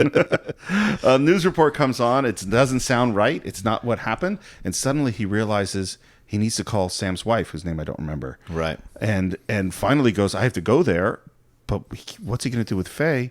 He's going to tie her up. Yeah. Again, this is troubling. This is really upsetting, particularly when you're a guy that's going out possibly to be killed. Yeah. And the woman that you just tied up, I mean, she could die. No. I mean, again, like he's just avoided death twice. Everyone he has been killed. Then his best friend is killed. You know, I mean, so he is literally running for his life. And now he is not being as nice to this woman as he has the power that he could be being nicer to her. Right. But he also, I think, feels that his life is very much at stake. But he is making the calculated, shitty decision to basically, make her life be at stake too. Isn't this a sequence where she says, "I don't think I want to get to know you that well either," or is that later on? I think so. Yeah, because she's showing the pictures. She says so many great, nice things too. Of just like, I love when she's tying him up. She just calls him a bully, and there's something so like childlike and sort of sad about that too. Yeah. But very real, like because. Now, once he's woken up, he's seeming more and more like a real guy. Yeah. So then it's like, look, you don't have to tie me up. Like, can't we be reasonable about this? You seem like a reasonable person, you know. But once again, that's why you cast her, because she already has the spine. So when she's playing it in moments that are a little more softer, or tender, it's true. It's true. You believe it. If you cast someone that was softer or had more of a reputation of being that, then you don't get. She's so strong and has been so strong that when she goes to these softer areas, we don't see her as weak. Yes. We just see her as human. Exactly. That's a great way to put it. Well, and the thing too is like, we talked about a whole bunch of movies where we had to look at them and go, "Ooh, I'm a little uncomfortable with this in terms of race or gender or sex or things like that." And in this one, I find fundamentally not that way. I mean, there are things I'm uncomfortable with. It's tricky to navigate, but it's not quite the same. This movie is intentionally making you uncomfortable. Right. Yes. It's as opposed to back in the day, we would have just accepted this thing, and now we look at it and go, "Ooh, I don't like it." Apparently, in the scene we described particularly, in these first two scenes, I think I read someplace behind the scenes that is like Dunaway was as a lot of, as anyone was a huge Redford fan and was like really wanted to work with him. And so apparently was really not quite bringing the level of fear in some of the different, like she was kind of being a little bit too easy, for going down the path that they have her character go, because on a certain level, she was just a big Redford fan and willing to go down that path. So then I guess on a lot of her coverage and a lot of different stuff, like Pollock had them shoot some of the stuff where he was kind of saying the lines and doing some of the lines and kind of being the heavy that I guess Redford was not. Redford was doing it in his own performances, but to get more of that fear out of her, he, I think, in some of her coverage, he ended up doing the stuff to really basically scare the hell out of her. Wow. So she's tied up. Redford goes back to the apartment of Sam's, and this scene is really powerful because again, opens up the door. No gruesome music and a lot of atmospheric music, sound. Yeah. And there's Sam's wife, and she doesn't know. Yeah. And Redford's reaction, he gets this long hug, and you see kind of the dawning fear on her. And I love the fact that she makes that joke about like, hey, let's, hey, if it's let's get drunk. It'll be like, seems like old times, whatever. Like they clearly have been together. But you're going to say the shot when he looks at the 4 empty places. Yeah. It's like, well, and you kind of have forgotten how little time has passed. Right. Oh, that was just this morning. They were supposed to be here tonight. That's a great point. That's a great point. We're only at one day of the Condor at this point. Right. And so did they even need all 3? I mean, it's more like 2.5, really. So he tells her she's got to go somewhere safe. Yeah. He's trying to leave, and who do we find in the elevator? Oh, Max von Sydow. Well, such a great reveal, man.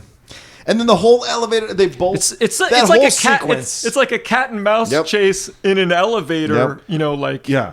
When he tries to get off the elevator and he corrects him, oh man, just brilliant. Yeah, he tries to leave on the second floor. Yeah. No, I've made that mistake too. And he chats him. Kids, I suppose they're the same in any place, Yeah. And then we get off in the lobby, and Redford talks to the... He does kind of a shitty thing again. Yeah. I mean, he basically he uses the kids as human cover. Yeah. Like, hey guys, want to help me make some money? Sure, man, I'll help you with some extra money. And he basically like, hey, how about a bunch of teenagers will just surround me, and hopefully I'm thinking you won't want to shoot through a bunch of kids. Well, the goal is to stay alive. The Yeah, goal exactly. is You gotta do what you gotta do. There's something bigger going on that he wants to find out, so he's going to do whatever. Yeah, he can no, to do I mean it. it's like, but it also makes sense because he's such an analytical guy. And this is maybe something I'm bringing to it. He does not see humans in the same way. Do you know what I'm saying? Like the fact that he thinks he can kidnap, the fact that he thinks he can tie this woman, the fact that he use these teenagers. Possible. There's this, right? And even when he sees the deaths, he doesn't weep. Right there. At Right. no There's point a little does bit he of cry of anybody. There's unsettled, but Right. he doesn't cry at all. And so, and the fact that he's even almost ready to move on with Faye Dunaway is a little unsettling that quickly after the death as well. So it's to him, it's a process. Everything's a processor, you know. And so to me, it's believable what he does. I don't actually chastise him for it because this is who he is. He analyzes situations, sees the best option, and makes the movement. You know, which before all this happened made him sort of a fun, yes, whimsical, of course, charming guy. Right, Yes. yeah, when the stakes weren't quite so high, Right, you know. right. Or maybe just playing the numbers too, where it's like, all right, you know, the chances of me being killed with the 4 of them are significantly lower, and their Right. chances of being hurt are lower if I go out. You know what I mean? Like, and he Yeah. he picked the least bad option of all of the bad options he had on his, Terminator pull down menu. So he goes back to Faye's apartment. He unties her. Yeah. She gets a phone call from the boyfriend who's Yes. waiting her for skiing. Who is No, who is it? Sydney Pollack. Yeah. Oh, that's Sydney Pollack. Oh, I And didn't Sydney know. Pollack does a lot. He did until Hoffman ropes him back into the world of acting 20 years after giving it up. He does a lot of voiceovers and or just like walks in a scene or does a thing. And then after Tootsie, then he started to become a semi-professional actor in addition to all the other hats that he wore. But but I think that's part of, because it's interesting. It's a long voiceover part, and we hear a lot of what he has to say. And honestly, it's a terrific performance. But it is Sydney Pollack. I've never not believed him in anything I've seen him in. He's I think great. He's fantastic. terrific. Even in Eyes Wide Shut, which isn't a great movie, his sequence with Tom Cruise over the pool table near the end of the movie is like unsettling as hell. Yeah. And because that voice of his too. Like when he's yelling at Dustin Hoffman and Tootsie is great when they're in the diner or whatever. And I think it's that Meisner thing too, where it's like like, and this is definitely something that I studied with a lot of different people, and one of the things I appreciated most that I got from Meisner is kind of this idea of like, you don't speak it unless it's true. Yeah. You know what I mean? And I feel like he has this way of, and I get that's why Hoffman like harassed, Hoffman was like, look, if it's Dabney, I'm getting it from a peer. Right. For me to, Hoffman was so method. For me to believe that the only way for me to get a part is to dress up like a woman, it has to come from you. It has to come from this authority. If you tell me that I can't work anymore, I'll believe it, And I love that. I mean, we could talk, Tootsie's a whole other night, but that would be yes, it is a whole other night. Because tonight we are sitting with Faye Dunaway and Robert Redford as they look at the photographs. Yeah, and this is the most vulnerable I've ever seen Faye Dunaway in a role. Sometimes I take a picture that isn't like me, but I took it, so it is like me. It has to be. I put those pictures away. I'd like to see those pictures. We don't know each other that well. Do you know anybody that well? I don't think I want to know you very well. I don't think you're going to live much longer. Well, I may surprise you. Anyway, you're not telling the truth. What do you mean? You'd rather be with somebody who's not going to live much longer. At least somebody who would be on his way. I'm not. You take pictures. Beautiful pictures. But of empty streets. And trees with no leaves. November. Why haven't you asked me to untie your hands? How much do you want? I just want to stop it. For a few hours. For the rest of the night. And then I'll go.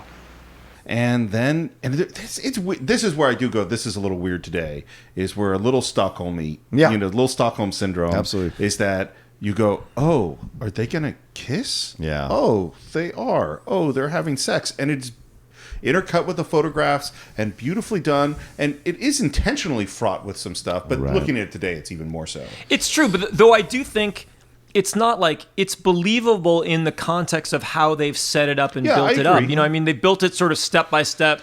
And his performance, too, when he's analyzing the pictures, I think is, it's like, not winter, November, like where he, like, I mean, like she says, I could use eyes like that. Like he is, weirdly enough, he's kidnapped this woman, but he truly sees her and he has this really penetrating way of seeing everything, So it's this strange thing of like, wait, on some level, you really get the impression of Sydney Pollack seeming kind of like this rough and tough guy, like she's kind of with a guy that, it seems like their relationship's in distress. Like this is a save the relationship trip, that she's missing. That you kind of feel like that's what's going on. And so then it's this sense of like, how weird is this star-crossed thing where a guy who's kidnapped me sees me more clearly than the guy in my life, Well, and also where the film is set up is real smart to let that happen too, because you don't spend a lot of time with Robert Redford and his girlfriend. It's only a couple of scenes. Right. And then you only hear this boyfriend on voiceover. And once again, like you just said, Steve, you're presented a relationship in distress.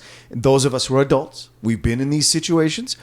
Sometimes we act on these impulses because in our minds we're already done with the relationship, and so there's and in this case there's also like there's that end of the world sense too. Right. Like, he's lost everything. He's lost everyone in his life, except for one ex from 20 years ago. He doesn't know if he's going to live till tomorrow, and she kind of has that sense too. So I think there's also a little bit of like rules don't apply. The nuclear bombs are falling type thing too. Right, but I think it bleeds into what you said earlier, Steve, when you said that he understands the complexity of male-female relationships. That's adult, mature relationships. It's not always black and white. It can and be that gray Sidney doesn't depending on approach situations. them with a lot of judgment. Yes. He approaches that like man and women. He deals with a lot of the realities of the complexities of how men and women deal with each other. True. Yeah. Next morning, Robert Redford gets up, and now you really see the brain. Because you see him going through what happened in the alley, what happened yesterday, what are all the things that I've seen, and trying to process them. And then Faye gets up, and she seems a pretty different person. Well, I mean, there's a great, like, you talk in your sleep, you mentioned, your girlfriend's name. Who's that? And it's like, was she a volunteer or was she a draftee like me? It's a really funny line. Yes. I mean, like in terms of just the awkwardness of the whole. Absolutely. And then we cut over to the hospital where Wicks has been. And this is a great murder because we're just out with the nurses. Yeah. There's the heart rate monitor. It goes beep. And now Jobert's been here. Yep. Back to Faye Dunaway's apartment. Oh, there's a mailman with a package. Wait a minute. Yeah. And it's, again, you see Redford's intelligence is he looks at the shoe, something's not right, and now we get a fight scene. Right. He sees everything. Now, I actually think this is, for 1975, this is a pretty great fight scene. Yep. Like, I don't love it so much. Well, I mean, I think it's a little awkward, but it's like it's broken up into real beats. There's real cause and effect. Redford is doing the majority of his own stunts, which he loved to do. Apparently, an anecdote is that anytime Redford did his own stunt, he would make sure that the stuntman who would have done it got paid anyway, because he didn't want to be taking away stunt work from stuntmen. So, but he just sounds like communism. He loved doing stunt work. But I think if you haven't seen the Yakuza, I really recommend seeing that because I was amazed at how good that sword fight scene was for an American directed movie in 1974. And I think he brought a little bit of that back to this scene. I mean, it's just two guys going at it in an apartment, but I think for 1975, I think it's a pretty decent fight scene. So he manages to kill the mailman, finds a key, finds a piece of paper. It's got a phone number on it. Calls the phone number, discovers that it's CIA. Yeah. And this again is that place that you thought you could go, the refuge is going to save you. They're trying to kill you. Mm-hmm. And now we got to go off. And this is like the turn where we go from I'm running to I'm going to fight back. Yeah. Well, or because in a sense there's no place to run. Right. So it's like all you can do is turn and fight. Yeah. And now Faye's on board. Yeah. Well, Redford's got some magic skills. Sex does that. You feel connected. Yeah. When you kidnap a woman and you compliment her photography and you see her in a way that no one else sees her, and then you do a very proper lovemaking, apparently she will break into CIA headquarters for you. You have recruited her at that point, more or less. Wow. Speaking of, because in Out of Sight, Steven Soderbergh, who's a huge fan of all things 70s, has George Clooney and Jennifer Lopez reference this movie and reference their thing. And do you think it's believable that they got together so much or not? But what I think, is unlike those characters in Out of Sight who sort of fall in love with each other, like you know that this is not a relationship, that it's ever going to be a relationship. Like they end up creating some sort of strange star-crossed connection, and she decides to be helpful to him, but they're never going to end up together. You know what I mean? Yeah. Like assuming Robert, I mean, there's no 6 Days of the Condor because probably Robert Redford's character maybe doesn't survive. Yeah, we don't know. Yeah. So now Faye Dunaway breaks into the CIA. Doesn't break into the CIA. She kind of lies her way into the CIA, gets a look at Higgins, marks him for Redford, follows him into a restaurant, sits down very confident, and she is really fun and charming in this moment, says this guy is waiting for you outside. They go outside, Redford grabs him into the car, and they kidnap Higgins. Yep. Basically, at this point, Robert Redford is well on his way to becoming a professional kidnapper. He's doing very well. He's pretty good at this one. And we get a conversation between Higgins and Redford, like on the, near the water, going over what's really going on. Get me in, Higgins. What good would that do? If you're right and they are inside, what good would it do to bring you in? What am I supposed to do? I'm sorry. You're sorry? Oh, I get it. You expect me to draw fire. Like one of those penny arcade bears that parades back and forth waiting for somebody. Somebody very good just to take another shot.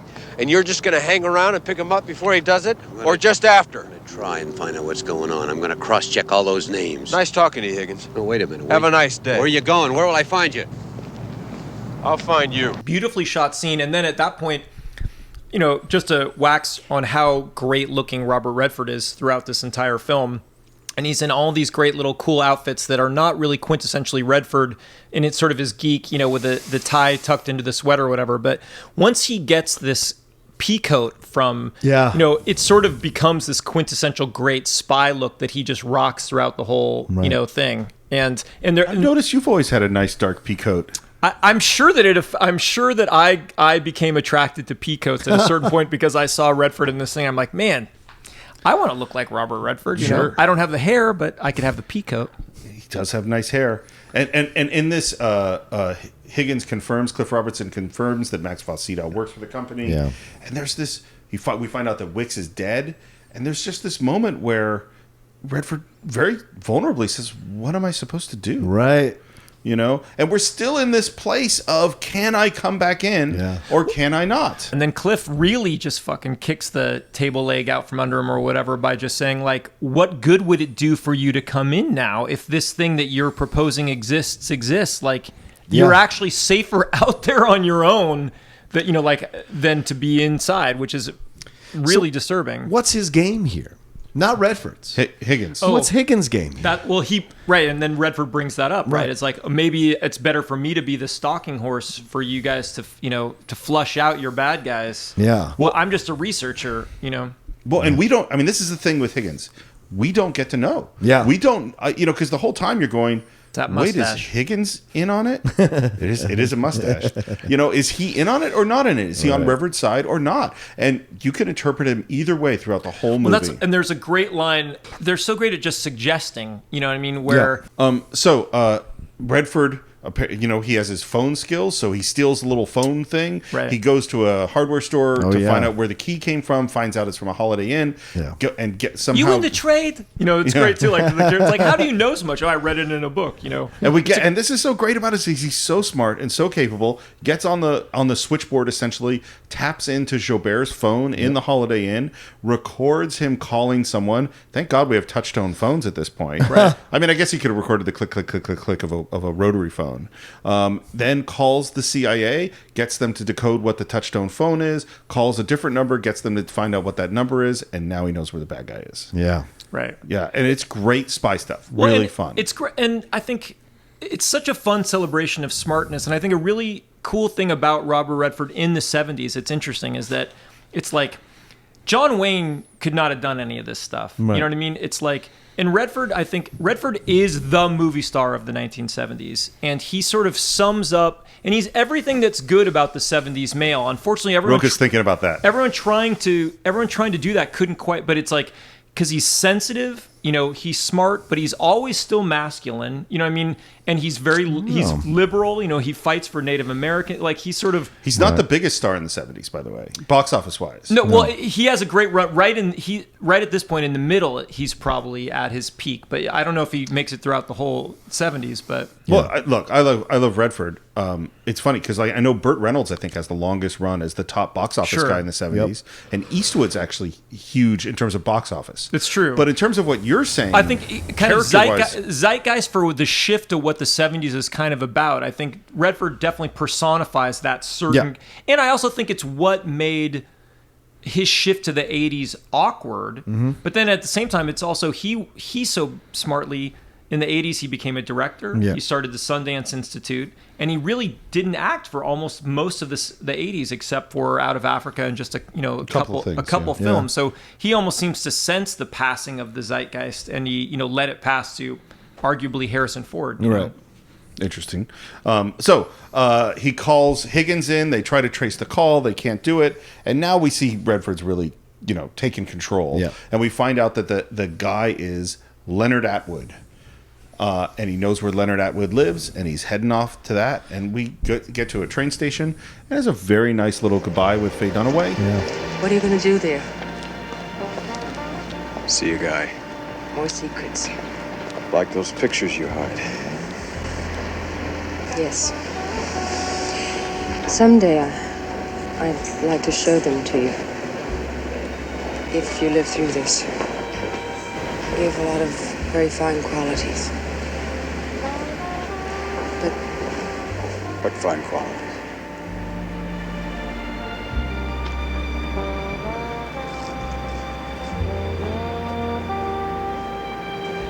You have good eyes. Not kind, but they don't lie. And they don't look away much. And they don't miss anything. I could use eyes like that. And this is where, as you say, these are star-crossed lovers, and it is very clear, like, oh yeah, this can't work. Right. There's no, Well, and even she, like, I still think I think she even articulates that your odds of survival still at this point are extremely low. Like, I worry about her odds of survival. By the way, they're not great either. He has tainted them. You know. Gotcha. And then we go back, and there's this really kind of, after he gets off the phone with Higgins, we have Higgins and John Houseman, and they talk about the CIA.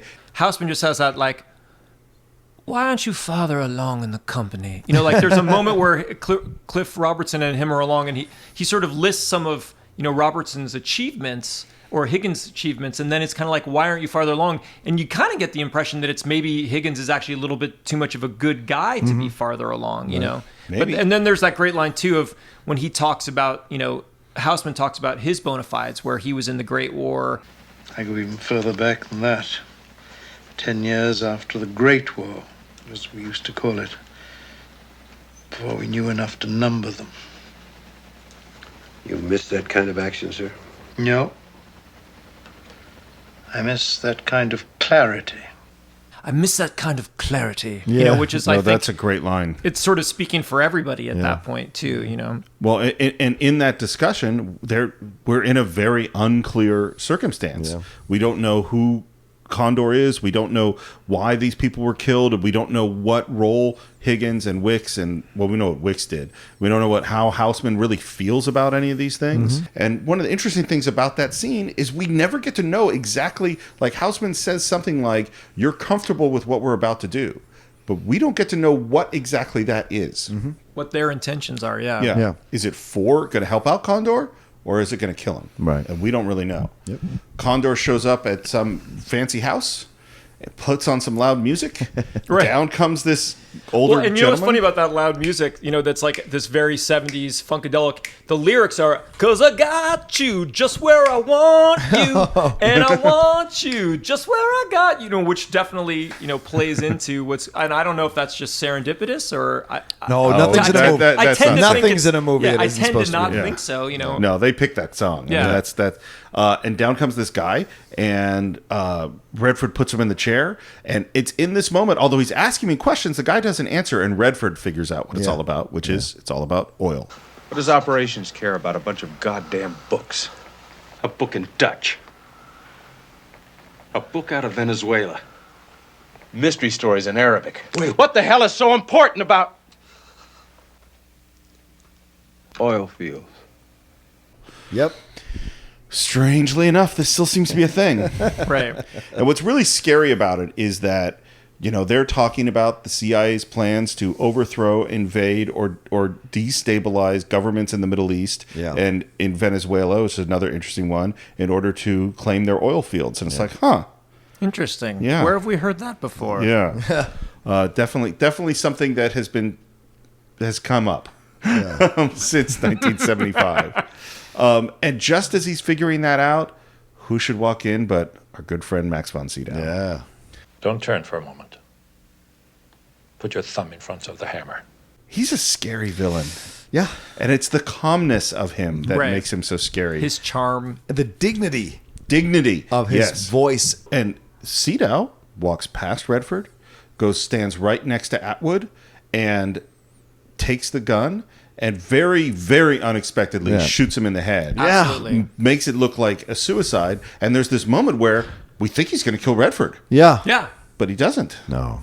And Redford's performance was great in that moment, too. It's like, wait, is this over? Is this not over? What's happening? I love that. Yeah. The surprise. And then how he starts to question him. Yeah. Did you put your fingerprints or your hands on anything else besides? And he just like Redford's like thinking on the spot, like what the? I don't know. I don't think so. Blah blah. And he just calmly talks to him as he's cleaning up the scene because this is nothing new for him. Right. Well, and because I'm not here for you right now. Right. But I love it. And when he says, "Are you coming back in?" Did they brought you back in? They brought you back. The company brought you back in just for this. Just for this. You know. But I love too that when you first said that about questioning, I realized. Again, Redford can't turn that brain off. Like, the smart play is just like be quiet and let him leave or whatever. But he's too interested in the guy, like he's asking him questions about stuff, you know. And like even when he talks about his job later on, it's like, "This is a job. This is my job. I am good at my job." Like there's no shame in what he does, and it's just very pure and simple. Even when Robert Redford's like questioning him about it. Well, the fact is, What I do is not a bad occupation. Someone is always willing to pay. I would find it tiring. Oh no, it's quite restful. It's almost peaceful. No need to believe in either side or any side. There is no cause. There's only yourself. The belief is in your own precision.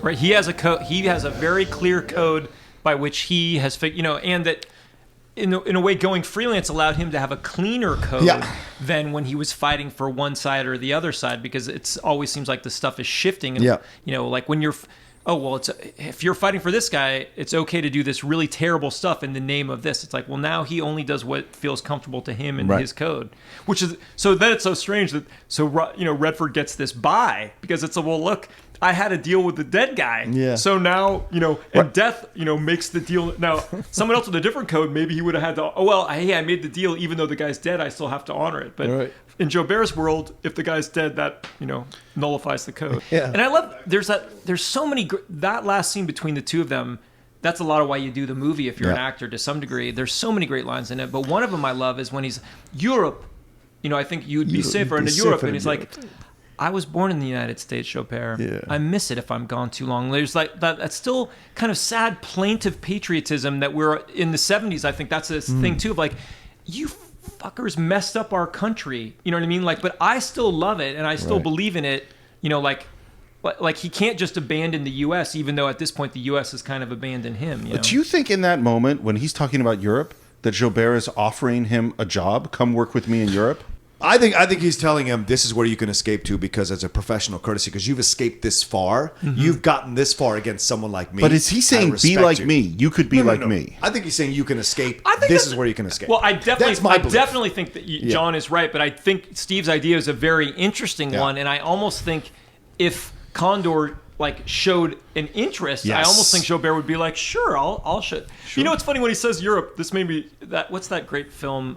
Well, it's not great. It's a really good film. That Clooney movie, The American. Yeah, The American. I like that movie. He starts in Sweden and then he ends up in Italy and stuff. But I was always laughing, thinking wouldn't it always make the most sense if you're American to hide out someplace in America? Because if you're the only, say in Born Identity, or if you're the American in India or Wellington, New Zealand or whatever, if you're not doing the accent, you stand out. You're good. Yeah, it's and especially George Clooney, you're in a small town in Italy, the priests come. You definitely. So it always seems like it would make sense of Steve's from Marin. Probably he should just hide out in Bodega Bay. It's just, it's a nice place.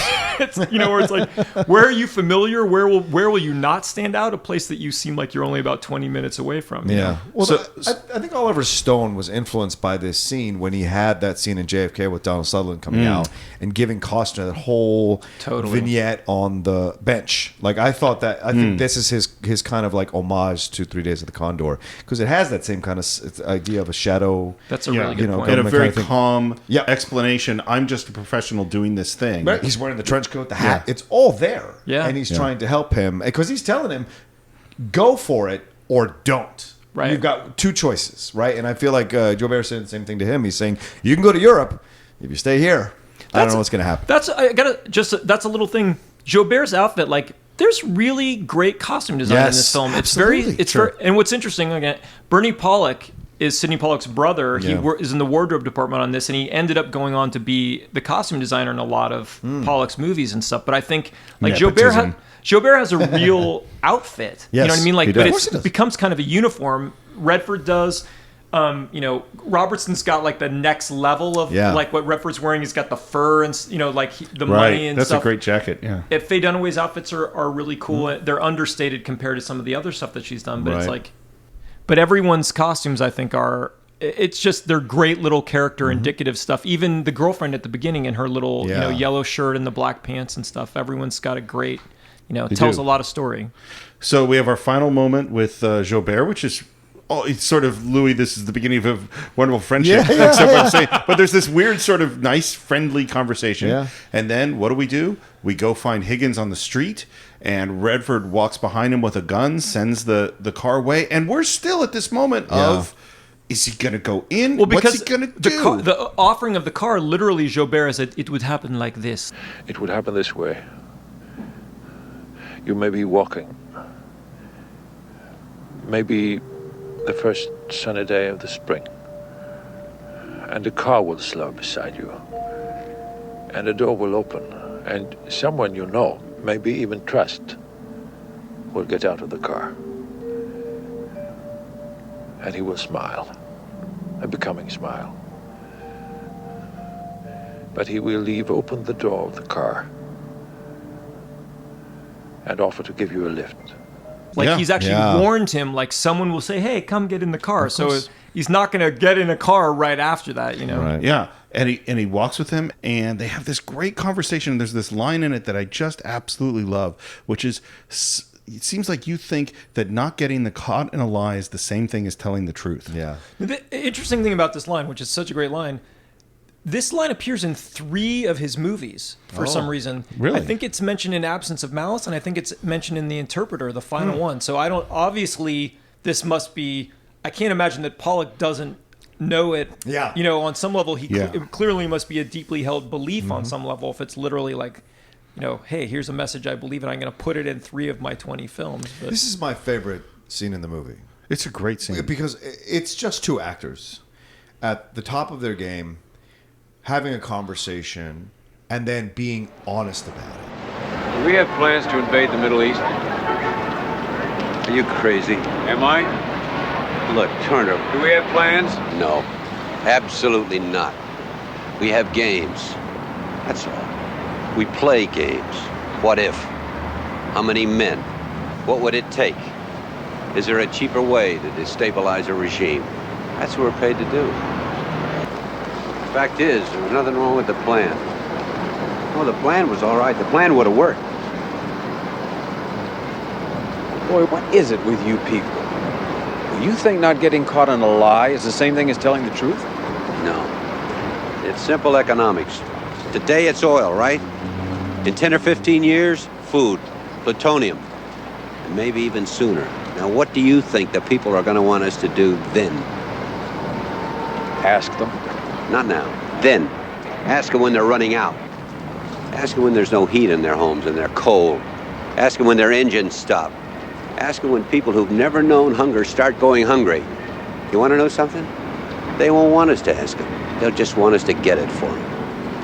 We're thinking ahead, and you can almost accept the logic of Cliff Robertson because he's saying no one's going to give a fuck how we get them food or oil when they're running out, when they don't have it. It's a very reasonable argument for, I mean, and what I love is that they've said, look, Cliff Robertson, you are as good a man as you know how to be in the choices that you've made in your life and what you're doing. And I want you to defend this position honestly. Don't put any sauce on it like where you're making a judgment on the character. Your character believes in what he's doing. He sometimes doesn't like what the things that happen in the name of doing this, but I think they both articulate their points really, really well. Absolutely. Well, and this is sort of like a you can't handle the truth moment. It's like he's saying, look, this is the real world. Yeah. This is what's happening. That's what's so shitty. What if they don't print it? That's the moment. Well, okay, so hold on. Let's get this. We got to set up that moment. I skipped ahead a few steps. Yeah. Don't come already. Yes. So because Redford is in this trap, and throughout this whole movie, the question He's caught is, in a trap. Yeah. He can't go back. He can't look back. He can't walk out. No. Because how long are we doing this? How long are we doing this lyrics things? Sounds like, look, I'm sleepy. All right, can we get to the end of the movie? So for the whole movie, there's been this decision of do I go in or do I not go in? Yeah. And in this scene, we're still in this moment. And going in doesn't seem like a good idea, and not going in doesn't seem like a good idea. Yeah. It seems like he's doomed either way. Right. And he's walked along and he says, they have the story now. Yeah. And where are we standing? We're standing in front of the New York Times. Right. And we realize that he has given the whole story to the press. Right. And Higgins' reaction, which I love, is, Oh, you poor dumb son of a bitch. You've done more damage than you know.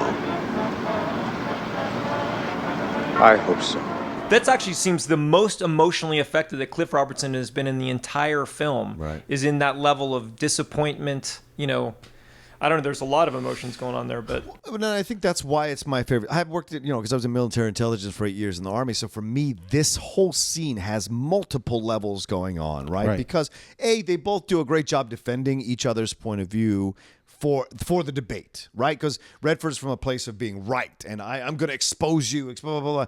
But Cliff Robertson is saying, you stupid son of a bitch, you don't know the ramifications of what you're doing. By undercutting this establishment, you're going to disestablish, what do you call it? You're going to destabilize. Destabilize. You're going to destabilize the country. You could possibly destabilize the country. We have no idea. He could get hundreds of agents killed. Exactly. We don't know. Exactly. And that's what he's saying to him. That's why it's the first time you see Cliff Robertson have this actual genuine moment of anger at this guy. And he says that to Robert Redford. He says, you stupid son of a bitch. And then he turns it on him. And it's fucking beautiful, because Robert Redford thinks he's walking away sanctimoniously like a left-wing liberal, sanctimonious. I got you, you conservative bad person, right? But then he turns it around and says to him, how do you know they're going to print it? How do you know they're going to? And it stopped. And I love Redford's reaction because it's subtle. It's not big. It's subtle. It's like, fuck, I hadn't thought of that. Shit. And then freeze frame. And freeze frame. And boom, we're done. And we're here that God bless you, merry gentlemen, has been playing all that whole time. He's freeze framing the Salvation Army people. It's such a, I think it's why it's part of this classic of these movies of this time, because it's so ambiguous. But it's interesting. It shows this growth that we're going to head toward with the 80s of this kind of jingoistic, like, hey, it's all going to be okay, because in the year before, in the Parallax View, things do not end well. I won't spoil it, but things don't end well. Yeah. And this movie, it's this super 70s ambiguity. And then next year, with All the President's Men, things kind of do end well. In that the good guys kind of win, in that they out the bad guy and stuff, Well, this is, and you said it just right. It's like, I was thinking about this a lot, is that... And then 77 is Star Wars. Everything's okay. The big thing that differentiates this era in film is ambiguity. Mm-hmm. By the time we get to the 80s, when you get to Star Wars, there are good guys and there are bad guys. Right. And we know who they are, and that's it. Well, at the end of this movie, you don't get to know. First of all, we don't get to... I don't know if Higgins was in on it or was going to kill Redford. That's the first thing I don't know. And then... I don't know if the New York Times is going to print this, and I don't know if that means that that the CIA is going to stop them. Right. And then I don't know, when he says, you dumb son of a bitch, you've done more than you know, I don't know what that means. Maybe this is going to really hurt all sorts of people. And then we have this freeze frame. I don't know what's going to happen to Robert Redford. Right. And then and what's rough on the 70s too is that, this is that time where you got most of your credits in the beginning of the movie. So there's not a lot of credits before when you're still in that moment, and then you're see the Technicolor symbol and you're out. You're like, oh, I don't even have 5 minutes of rolling credits to kind of get used to this feeling, No. And even with the relationship with Faye Dunaway, there's a lot of ambiguity there too. Yeah. Well, I think it's like somehow as we got to the end of the 70s and into the 80s, for whatever reason, that ambiguity was no longer acceptable. And it's the Absence of Malice, which comes out in 81. It's Paul Newman, it's Sally Field, it's about journalistic ethics and all this stuff. And it literally ends with a Deus Ex Machina of Wilford Brimley, who's never been in the entire film, comes in and basically just kind of, he stands in for the U.S. government Justice Department, and he kind of wags his finger at all the people that need to have their fingers wagged at, makes our Paul Newman good guy okay. Right.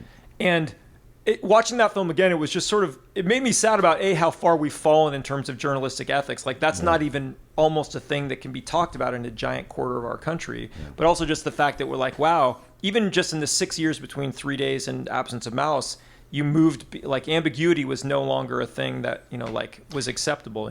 But what I love about the scene too is that it promotes the middle ground, that there is the middle ground is where the reality is, right? Sure. Both sides defend their extreme points of views here, but the middle ground is where we operate best. We're supposed to be better as a country by operating in the middle ground. Right. And I love that. I absolutely love that. And for me, you're left with the idea of, how long is he going to stay alive for real? Like, I don't think he can run forever, I don't know if he makes it to 6 days. Yeah. I think it's 6 months of the Condor or something like that.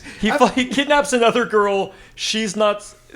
I don't know what happened. I would have loved to have seen a possible sequel to this. I think they're developing a series, which I heard, which I think is a smart idea if you kind of And then I heard someone say like the smartest way to do it would be almost do it like 24, where you have it happen in a much shorter time frame, you know, or something. Well, I think you could do it because like a conversation, like Enemy of the State is essentially an unrecognized sequel to The Conversation. Right. It's Gene Hackman coming back in that well, kind of character. And so Spy Game is a bit of this too, except it's almost like if Cliff Robertson's character is Robert Redford, you know, since he, you know, you don't imagine him coming back in, but actually, you know, I mean, he could come back in, you know, a year or two later. Sure. They could bring him in if the regime changes or whatever, replacing the director. Yeah, absolutely. John, yes. What are your final thoughts on 3 Days of the Condor? I think this is a fantastic film to explore. It's not what I would watch all the time, but certainly every few years it's a fun one to explore because no matter how far away we get from it, these arguments still apply. These ideas of, like Cliff Robertson says at the end, if it's not oil, it's going to be something else. Because it will be always something else, and there will always be people who believe the way Cliff Robertson does is the way to function. By the way, I love the fact that he is reminiscent of the Cold War, right? That's what they talk about. Versus Robert Redford's newer approach, right? It also symbolizes what was happening in the 60s and 70s, idea of don't trust anyone over 30, right? That's all, and it still applies nowadays. You know, when people are too set in their ways from another time, they have a hard time transitioning into newer ways of doing things. And I think what this film does is highlight that and explore that. It does challenge you too with that relationship with Faye Dunaway. But I think what you're seeing here is Robert Redford basically in the prime of his career as an actor, 39 years old, really having all his tools available to him and using them effectively to convey multiple levels in scenes, complexities within his own acting, within his own exchanges with characters on screen. And Max von Sydow, one of no one talks about this guy as a villain, as one of the best villains in the film. And when you see him, he is just fantastic. I think you can get The Professional off this guy. I think there's a number of villains that come after this film that can be modeled on Joubert. And so to me, all around, one of the best these types of 70s kind of questioning the government, questioning the CIA type films that has ever been made. And Sydney Pollack, it's just a masterclass in directing from beginning to end, I really think. That's some professional final thoughts. I gotta give you a shout out, Sean. Like, that's impressive. You are a professional. Well, that was some professional final level thoughts. I'm sure you have, no, it was beautiful. That was beautiful. I'm just, we can cut that out, but it's like that was some professional level final thoughts. I mean, I love this movie. I love it irrationally, in the way that like you in the way that you love like a guilty pleasure movie. Like I love Hard Target. That is not a defensible movie. But I love it. That's a fun little movie. It's terrifically Jean-Claude fun. Van Damme. And Wilford Brimley. Yeah, exactly. So I love this movie irrationally. You know what I mean? Like, I have a man crush on Robert Redford. I'm comfortable saying, like, in my own comic that I'm working on, I based one of my character designs on wow. There's a guy that kind of looks like Kurt Russell that I actually want to talk to you about doing the voice for. Oh, there's a character that kind of looks like Robert Redford. There's a character that kind of looks like Peter O'Toole. Like, I kind of picked each of my favorite decade icons, But I love spy movies, and I'm a huge James Bond fan, and I love the fantasy spy stuff. But the real spy stuff, especially 70s spy stuff during the height of the Cold War. Now, there's no Russia in this movie or whatever, but I just think it's Sydney Pollack at the top of his game on the way up. Mm-hmm. You know what I mean? Like, when you're on the upward rise, it's going to culminate in him winning the Oscar on Out of Africa. Yeah. It's Robert Redford at probably his peak. Like, he's 39. He's at the end of being a young man, but he's not an old guy, And he's going to go on to do some great stuff. And then, like, Out of Africa is kind of his last on the way out before he can't be a leading man in the same way he was anymore. So, and they're two close friends making a great movie together when they're kind of at the height of their powers, but they're using their powers for good. We know about so many stories where either movie stars or directors like overindulge or do all this kind of stuff. It's actually Pollock's first time. He's not listed, but he starts producing the movies with this one because he starts realizing how important of a thing that is. And I don't know, Jeremiah Johnson, like all these movies that these guys do together, I have a soft spot for. Faye Dunaway, Spies, Trench Coats, like it's kind of got it all. Max von Sydow. So the guy who wrote the screenplay, he also worked on the original Batman 66, and he wrote the screenplay for Flash Gordon, where Max von Sydow is.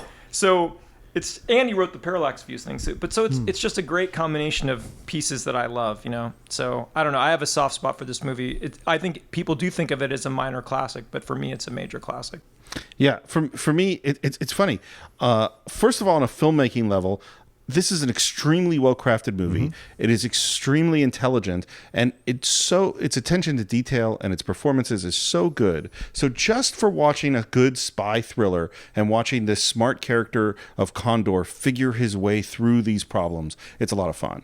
But it's these other levels to the film that really make it something more. And the thing that I kept thinking about was that anytime you have an organization, that organization might have some kind of goal. And, whether it's we're trying to make a movie, or we're trying to build a product, or we're trying to protect intelligence in the United States.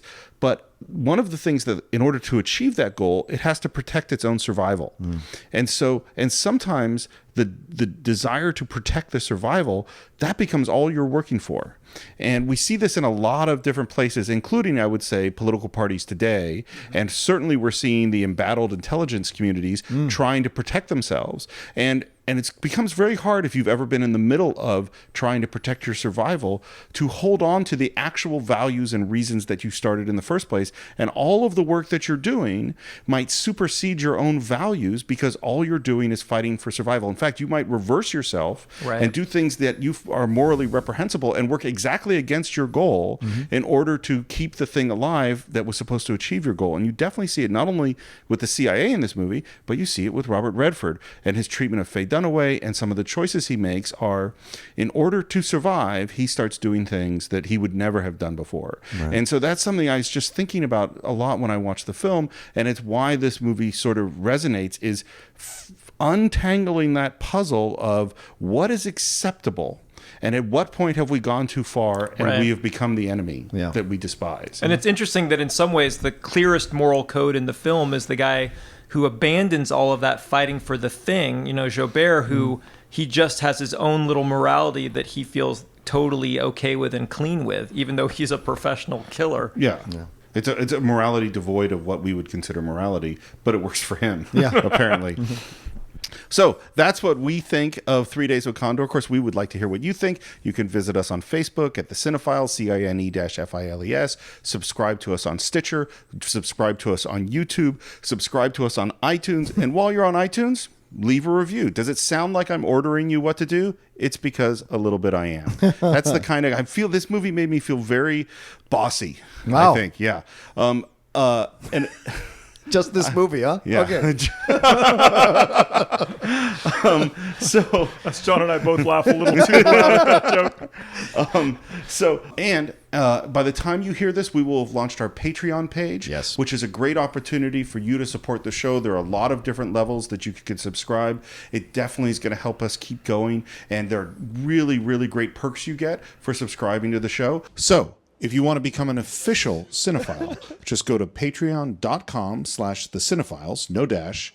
That's patreon.com/thecine-files. And as always, you can reach me at SR Morris on Twitter. John, where can they reach you? Oh, yeah, they can always reach me. You guys can always reach me at the Rocha Says, ROCHA, on Twitter and on Instagram. Every Friday at 10 a.m. on Collider Movie Talk. Also, the Outlaw Nation podcast launched on the Schmoes No Plus podcast channel.